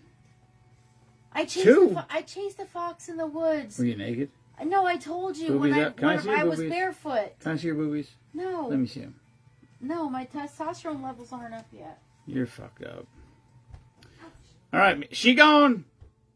I'm not gone. She gone. Where you going? She gone. I don't think she even started the Fox story. She's good for a while when she's drinking, then she just fucking fizzles out. It happens. All right. I got some shit to do. I met another... Oh, this is fantastic. Robert, you'll appreciate this. Everybody, anybody watching right now, I'm not sure who's all watching, but most of the people... Yep, 23 Skidoo, you got it. Most of the people watching right now will appreciate this. So last Saturday we were down there, and I'm gonna hold on. Where's the fucking? Oh, fucking Christ! Hold on, I gotta do this. Ow! Ow! Ow! Ow! Ah, I got a bad hip. Oh.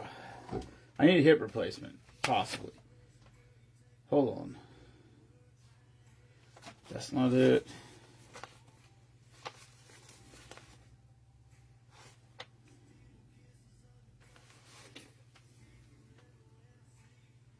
Here. Last week. What's up, Jeff? All right, here we go. Kelly. Oh yeah, Kelly, by the way, I went through all this shit again. Like I didn't go through transaction per transaction yet. But we made more money at this event than we did last time. We brought in more money to the group. The same amount we brought in 2 events ago. And the difference is, I went through all the things I went through everything that we wrote down that we sold, and then all the money we collected, added it all up. There was a $5 difference. I know one woman bought a bottle of bone dust. It was $7, and she gave me 20, and she said, "Just give me 10 back." And I said, "Why have change?" She goes, "I don't want the ones." So that was $3 extra that should have been in the box. We had $5 extra in the box. So there was $2 extra in the box. I don't know where that came from, but Kelly, that means everything we wrote down we didn't miss anything. For the record. She's already snoring. All right, tell her in the morning. So I mentioned last Saturday, it's not important, but it's cool. It's really cool. I didn't make the post yet. This is fucking awesome. This is as cool. This is as good. This is as good as the barrow showing up today. We got done. We were packing up. We had the cart loaded. We were making our first trip out to the trail. I went out. I got the truck, backed it over, brought the trailer over, loaded the cart up. We're pushing it out. And I'm walking in there, and this woman, stops me, and she looks at me like, hey, to stop me. And I recognized her, but I couldn't place her. I knew I recognized her. I knew she was familiar to me. And my first thought was, this is the 4th event we did down there. And the first one, we did this flag at every event. The first one we did, the woman who won the flag, I still have it in my truck. She's never picked it up. And every event down there, I take it in the back of my truck thinking maybe she'll show up and I can say, hey, here's your flag. So I thought, my first thought was it was her. And then she was with a gentleman, and he gestured to me like he looked at me like he knew who I was. And I'm like, who are you? And then it clicked. So last week when we were down there, Susan McConnell she came over to the thing, asked what Team Swim was. We started talking to her. Her husband was a Vietnam veteran, waiting for a heart transplant. And so she said that she told me a story about there was some Vietnam veterans at the hospital. They were going around to talk to the veterans that were in the hospital, just sort of pep talk kind of thing. And she said, hey, could you come and talk to my husband? She said they spent an hour and a half in the room with him, just telling stories, laughing, the whole thing. And then I told her what we do, and I said, hey, if you give me his information, I said, we'll send him a package for Veteran of the Month. And I said, I will do it right now. I said, if I'll do it right now, I'll send the package out. And so that was Saturday. Sunday, I got the package together. Monday, I put it in the mail. I didn't really hear anything. I have an app because I sent it, pirateship.com is what I use. So I had on that app, you can trace it, and it said it was delivered to the house. And I just been very busy with work and this and everything else. And I didn't reach out to say, hey, did you receive it yet? And I didn't place I was going to make a post saying, hey, you know, the veteran of the a veteran month. And he was there. We were literally walking out. She was looking, and it was her and her husband, and he hugged me, which is fucking kick ass. I gave him a hug. And so James McConnell, his birthday is April 7th, and April 7th he is going in to the hospital to get a heart transplant.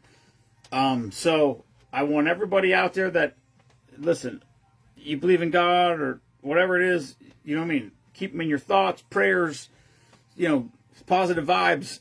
Whatever it is you can send positive to this guy. He's a Vietnam veteran, and he's going in for a heart transplant April 7th on his birthday. I'm not sure, but I think she said 74 when I had talked to her. But anyway, he was there, got to meet him. I got my picture taken with him. And it's just, I tell people all the time, it's kind of, I mean, I don't do this for any other reason than I think it's the right thing to do. I like what we got going. I think it's really, really cool. And then there's days that it's overwhelming, and there's days that it's overwhelming, and I just am like, do we keep doing this? I wish I wouldn't have ever started this. It takes up so much. It consumes so much of my personal life, in a way that it's like, you know, you sometimes I feel disconnected from my own family, like where I'm taken away from things that I should be doing because this is just, it's too much, because there's a lot of time to manage all this, the little bits that we do here and there. And then this case comes along, this situation comes along, and this person, you know, that I'm sitting here dealing with, who fought in Vietnam, which in hindsight was a horrible situation, obviously, for our country especially. But to see the pride on his face, and then for me to have a conversation with him for 15, 20 minutes, whatever it was, and for him to tell me what it meant for him to receive that package from us, and what it meant to him mentally, emotionally, physically, spiritually, and just to give him a positive attitude about it. It kind of reinforces what I know it's true, right? I know we have effect, and I don't know to what extent, because like I said, we send packages out all the time. What's up, Derek? We send packages out all the time, and I mean, literally, some people we never hear from. We get no acknowledgement. We get I'll never make a post until I confirm that they've received a package, which is usually reaching out to whoever nominated them. Hey, just so you know, if you hear from them, let me know so I know that they've received a package before I make a post, because I don't want to ruin the surprise. But anyway, James McConnell, Veteran of the Month, served in Vietnam. His birthday is April 7th. He is going in on April 7th for a heart transplant.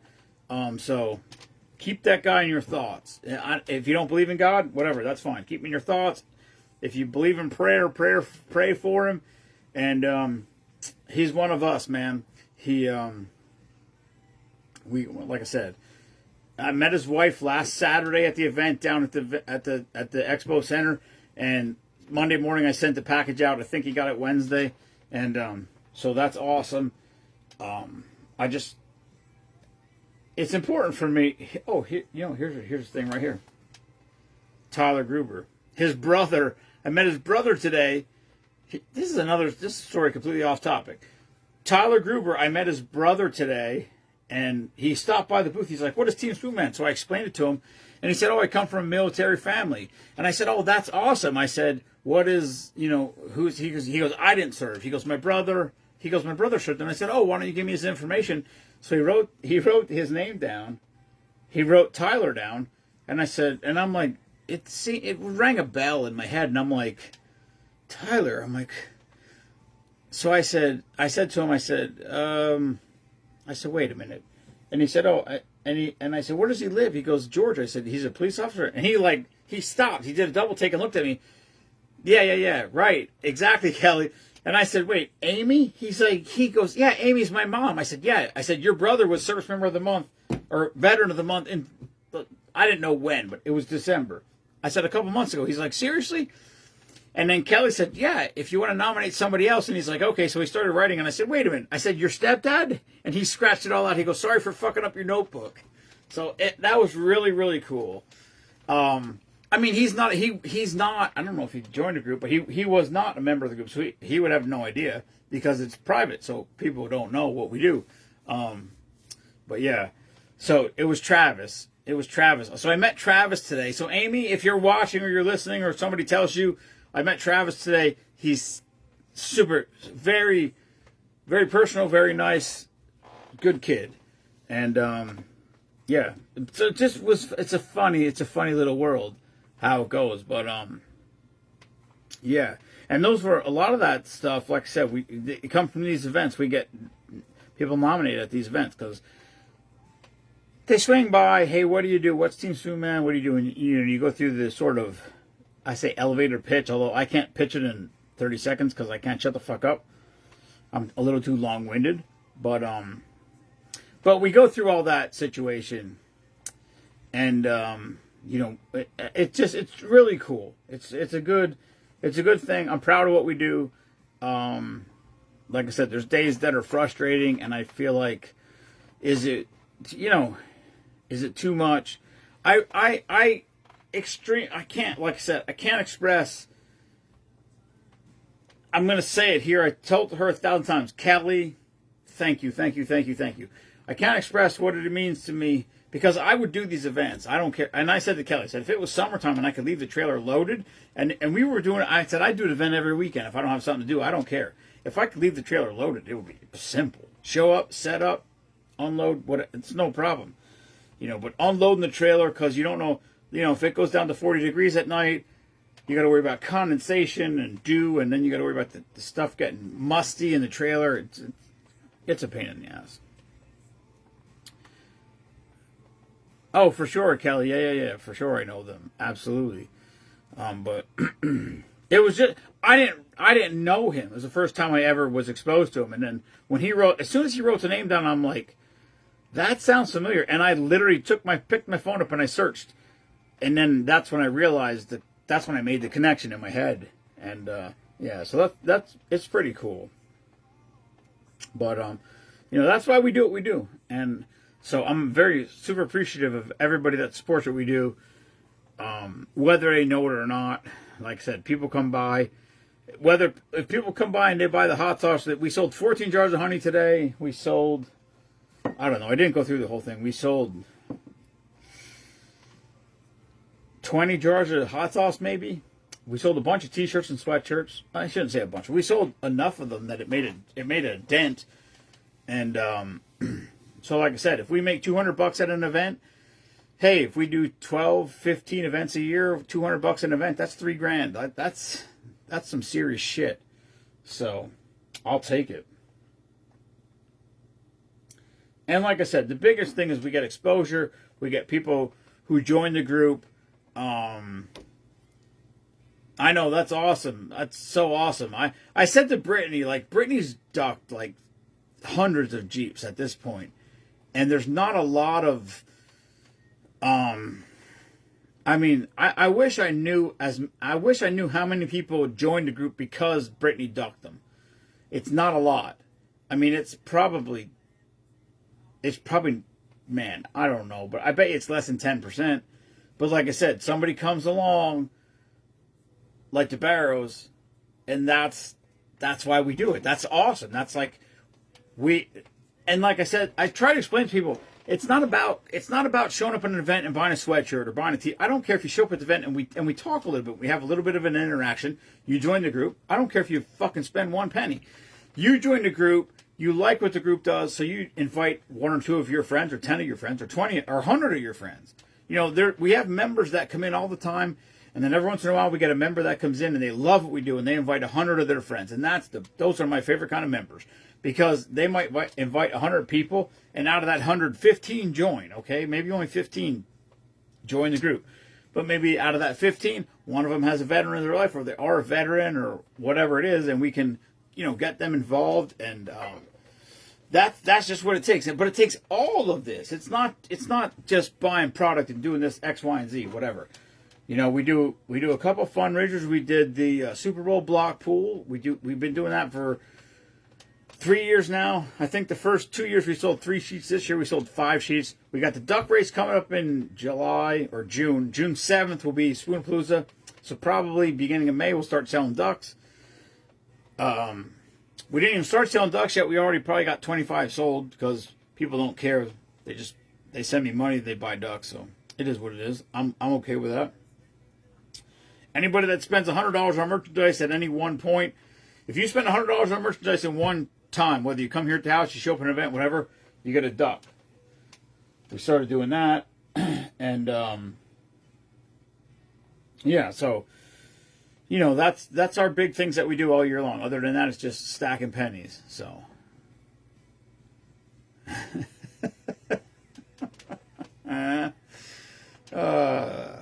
Ken, I was trying to get her to come over tonight for the Snickers martini, but she bailed on me.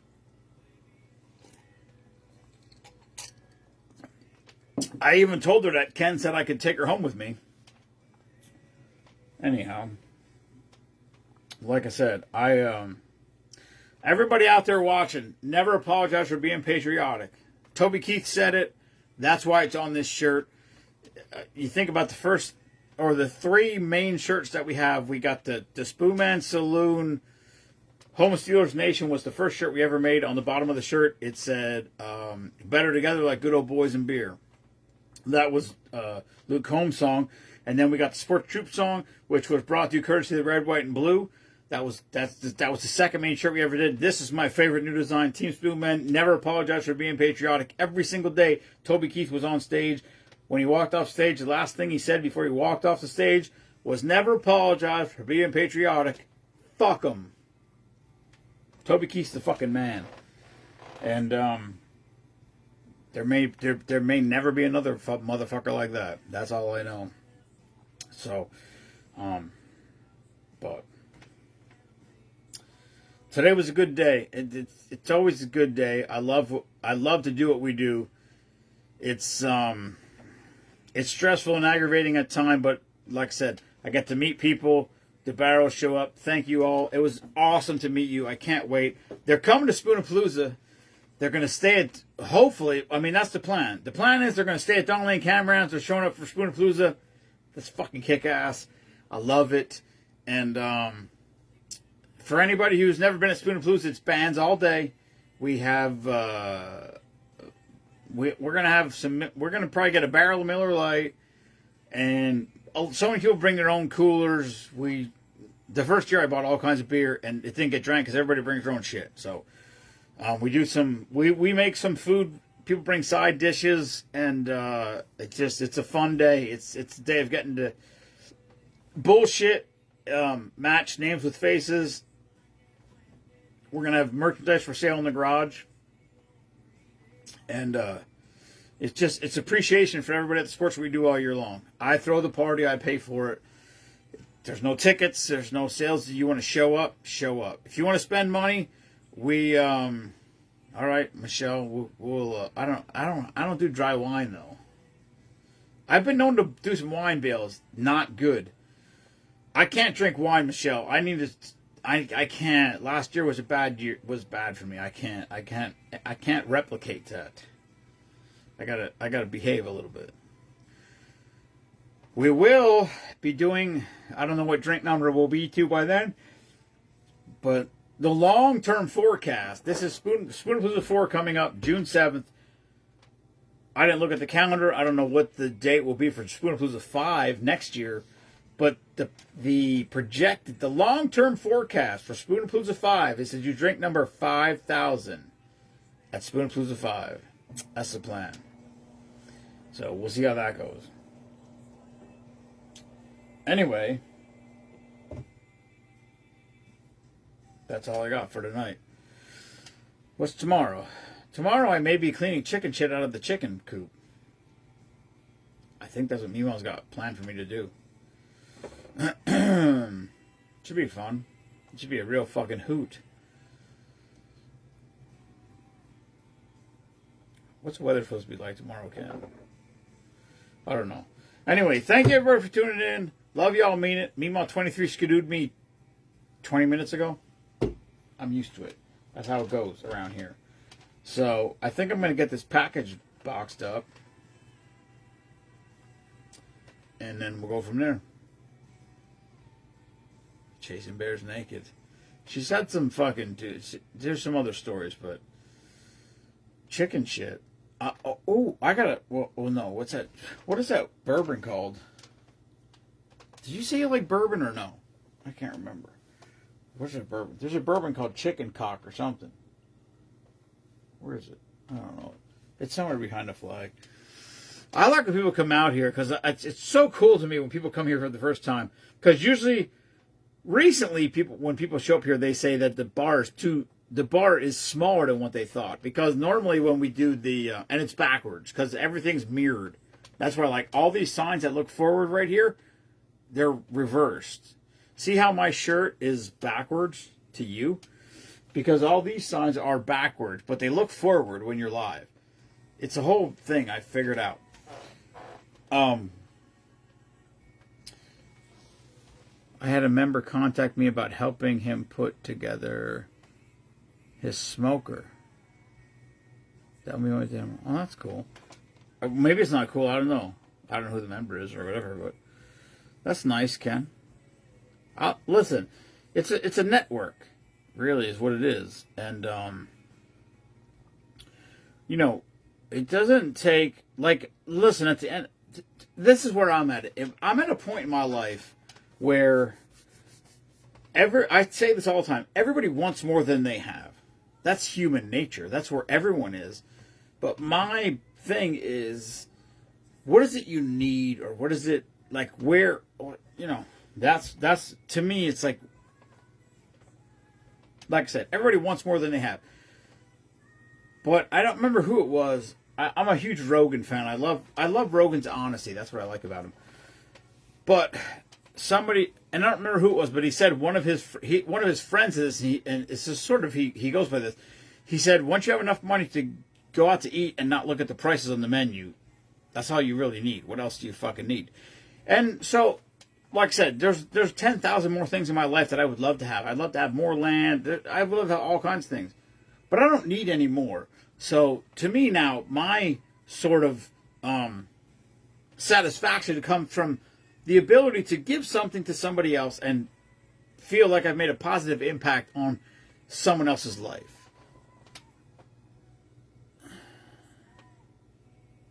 You look taller in your live feeds, but you're kind of short. Oh, I'm short as fuck. That's for true. That's for true, Bob. Yeah. So like I said, listen. The first time when I saw Monster's wife is like Monster. Okay, I'm 5'6", 5. I'm probably 5'7". I'm probably 5'7". Monster's like 5'5", something like that. His wife is like 4'10" or something like that. So when I didn't know Monster. Monster grew up 3 miles from where I live right now. I didn't know him. I met him through all of this social media shit. And so I just would see his lives where he was next to his wife.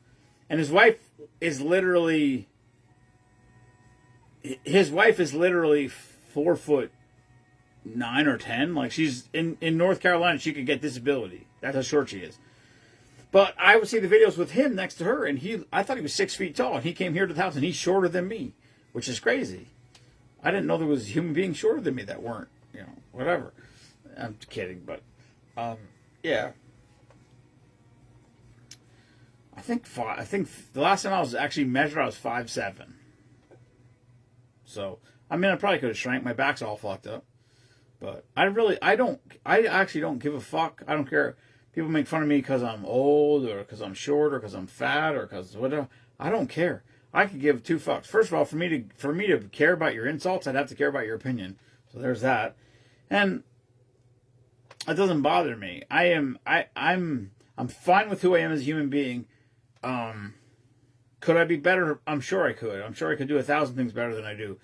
But at the end of the day, I think what we do as a group is great for all the things that we do, and so I'm just, it is what it is. Whatever. I'm very happy to give a little bit of my, and I say to people all the time, I joke with Doc. Anybody who doesn't know, Colossal Radio is it's an online radio channel, and Doc promotes our group. He's awesome. He's great for that.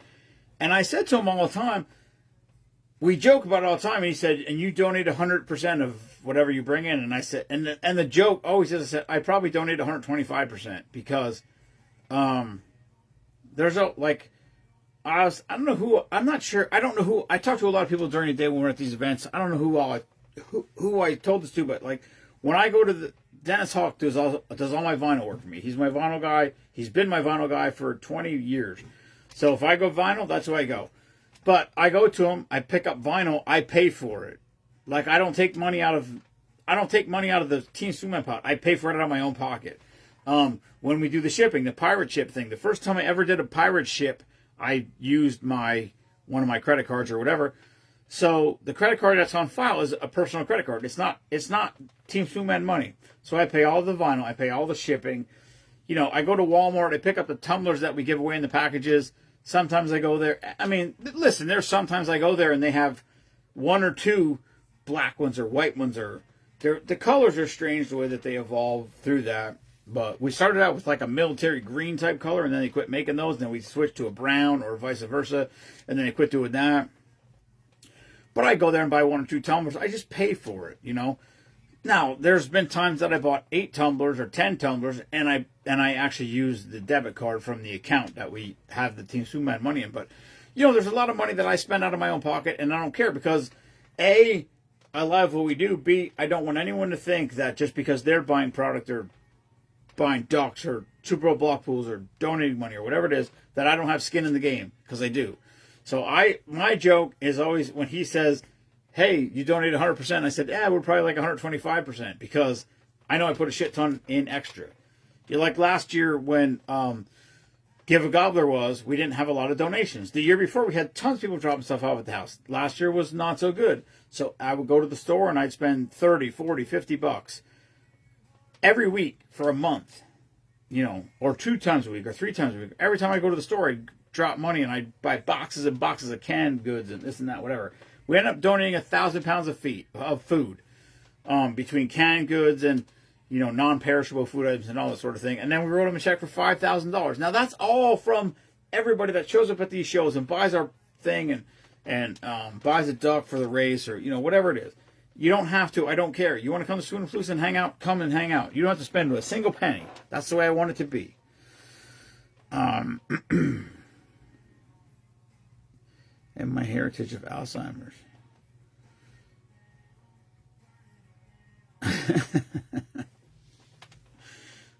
So, like I said, it is what it is. I appreciate our service members every single day.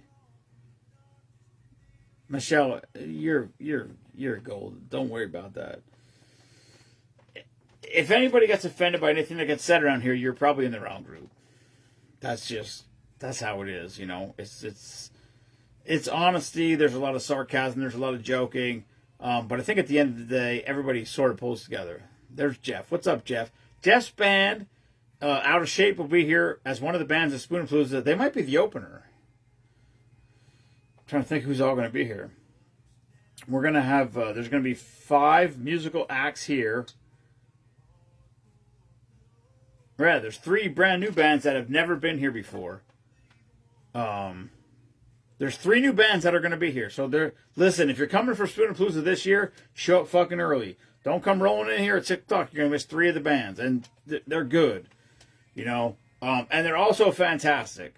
When I say, you know, it's one thing to get bands to... It's one thing to find musical acts to come and play at your events. It's another thing to get them to come and play for free because they understand what the cause is and what we're trying to do.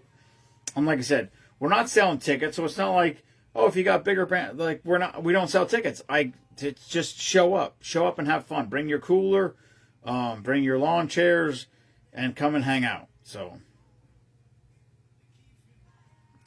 listen, Robert, I am so. It was so awesome to meet you guys today. It was great. It was really, really cool. I mean, listen, for anybody that doesn't know, Michelle and Robert live 3 hours away from here. I mean, they didn't come here to meet. That's not why they came here, but they were in the area and they stopped by. They went out of their way to stop by. And their plan is to bring their camper up here from where they live and to stay at Don Lane Campgrounds and stop by for Spoonapalooza. Maybe you can give Heath a ride so he can show up this year and hang out for more than 25 minutes. If he sees this, he's going to be mad at me for saying that, but YOLO.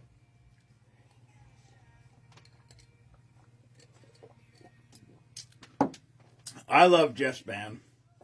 I got, yeah, like I said, we got 5 acts that are going to play. We got Jeff's band.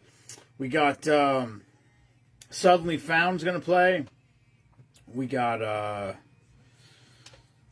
Confidence Kryptonite. They're actually coming here from South Carolina. They live in South Carolina. They're coming up here. They're literally coming to PA to play Spoonapalooza. Now, I will say Ryan Slander is in the band. He's from Palmerton. I played golf with him. He's a year older than me in school. But they're coming up here strictly to play Spoonapalooza.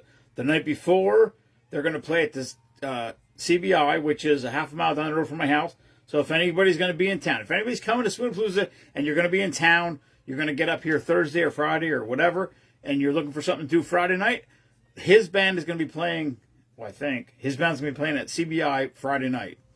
So they'll be down there for that. And then we're gonna have Shaggy Bastards are gonna play, and we're gonna have Chris. I don't know what Chris's band is. Chris is my friend. He's played every single Spoonapalooza from day one. He had a band called Blunt. I think they do acoustic thing. I don't know what it's called. I think they're called Inked or something. I gotta actually ask him about that because I gotta start working on the shirts. It doesn't seem like it's far away, but what's the date today? 2 months. 2 months from now. Hey, Belinda was here last year. Belinda and Matt. Hopefully they'll be back this year again. And so yeah, Spoonapalooza is coming fucking fast, motherfuckers. Like last year ended and you're like, oh yeah, okay. I get to like exhale. Oh. And now here we are, 2 months away. It's coming again. And like I said, it's a lot of organization. It's a lot of, I don't know what the word is for it. Whatever. But it's, yeah, that's what I'm talking about. And it's a good day. It's fun. And shh, quiet, Ken, quiet. But listen, duck sales. Izzy's been buying ducks for 2 months. Every time Izzy gets a paycheck, he buys 2 ducks. And that's what I think's happening. He's got 16 ducks already. So if y'all want to get your ducks in, get your money in now, because Izzy's already on the fucking board. I think we've got somebody else. Steve Schwartz bought 5. Izzy bought 16, I think, already. And then everybody, like when we do these shows, we do last year at Spoonapalooza, Brittany said, hey, we should do a thing where if somebody spends $100 on merchandise, they get a free duck. So what we did was, I said, yeah, that's a good idea, but let's do it all year long. So somewhere around here, there's a note. I think we got 6. We got 6 ducks sold that way. Ruth showed up last week at the event. She spent over $100, so she got a duck. So I think we're at 6, 7, 22, like 27 ducks are sold already. Yeah, I know, exactly. I don't know what he's trying to do, but I told him, I said, we can't draw ducks. He keeps hounding me about drawing ducks. I said, listen, I said, Facebook Lives are only live for 30 days and then they get erased. I said, so we can't start drawing ducks before March 7th, or excuse me, May 7th. So that the duck draws are within a month of Spoonapalooza so they don't get erased. And then that will depend on Jensen. Because Jensen drawing ducks is funny. If Jensen and Jace can be here at the same time, that would be great. If not, we'll just get Jensen to do it. The ducks are in a garbage can, so we throw them into the garbage can like a ball pit, and then he just picks the ducks out and sets them on the bar. That's how we run it. Yeah, for as long as he can keep his attention, which is not very long. He's 3, so he's usually good for a couple of ducks and draws, but we'll see. That's it. I think we're all caught up. All the new business has been attended to, so that's it. What time is it? It feels like it's midnight. No, it's at 10:57. It's pretty close. All right. Papaw's out here. I got to clean up my bar a little bit. And, yeah. Okay, Ken, here's the thing. I can't get shit-faced on Friday night. If we're going to sell... Last year what happened was we sold 500 ducks Friday night before Spoonapalooza.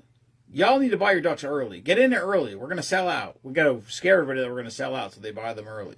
What happens is usually the first week we sell 150. Then the second week we sell 125. The third week we sell 100. And I start getting nervous that we're not going to sell any ducks. Then the fourth week we sell like 100 during the week. So now we're up to like 400 or something. And then fucking Friday, everybody's like, oh shit, tomorrow's a duck race. I got to buy them today. And then we sell shit tons of fucking ducks Friday. And it's ridiculous. Because I'm out here mowing the grass and doing all the shit last minute because I'll take off Friday from work trying to clear all the shit up. And it's all day long. It's my phone just blowing the fuck up because people are fucking buying ducks. Buy your ducks early, everybody. Save me some aggravation. All right. That's all I got. Thank you everyone for tuning in. Love y'all. Mean it. Never apologize for being patriotic. That's it. Peace out. I'll be here tomorrow. Memaw's working, so she will not. What's up, Bernie? Bernie, you need to get your ass out here. Bernie, you know where I live now. You were here. So, Spoonapalooza, June 7th. Come on out, buddy. Chris won't be on until probably 9, 10 o'clock at night. So, we'll see how it all goes down. But, it should be a great day. It's 2 months away. More than 2 months away. But, it's time to start going. That's where we're at. April 26th, we'll be back down at the Slington Farmers Market Expo Center for Pickle Fest. 12,000 people slated to show up. We're gonna need more fucking hot sauce, and we're gonna need more honey, because we sold a bunch of shit today, and we'll see how it goes. Love y'all, mean it. Thanks everybody for tuning in. How long were we live tonight? Let me see. 2 hours and 30 minutes. Mike's been here almost the whole time. That's what I'm talking about, Mike. Fuck yeah. Peace out. Love y'all, mean it. Never apologize for being patriotic.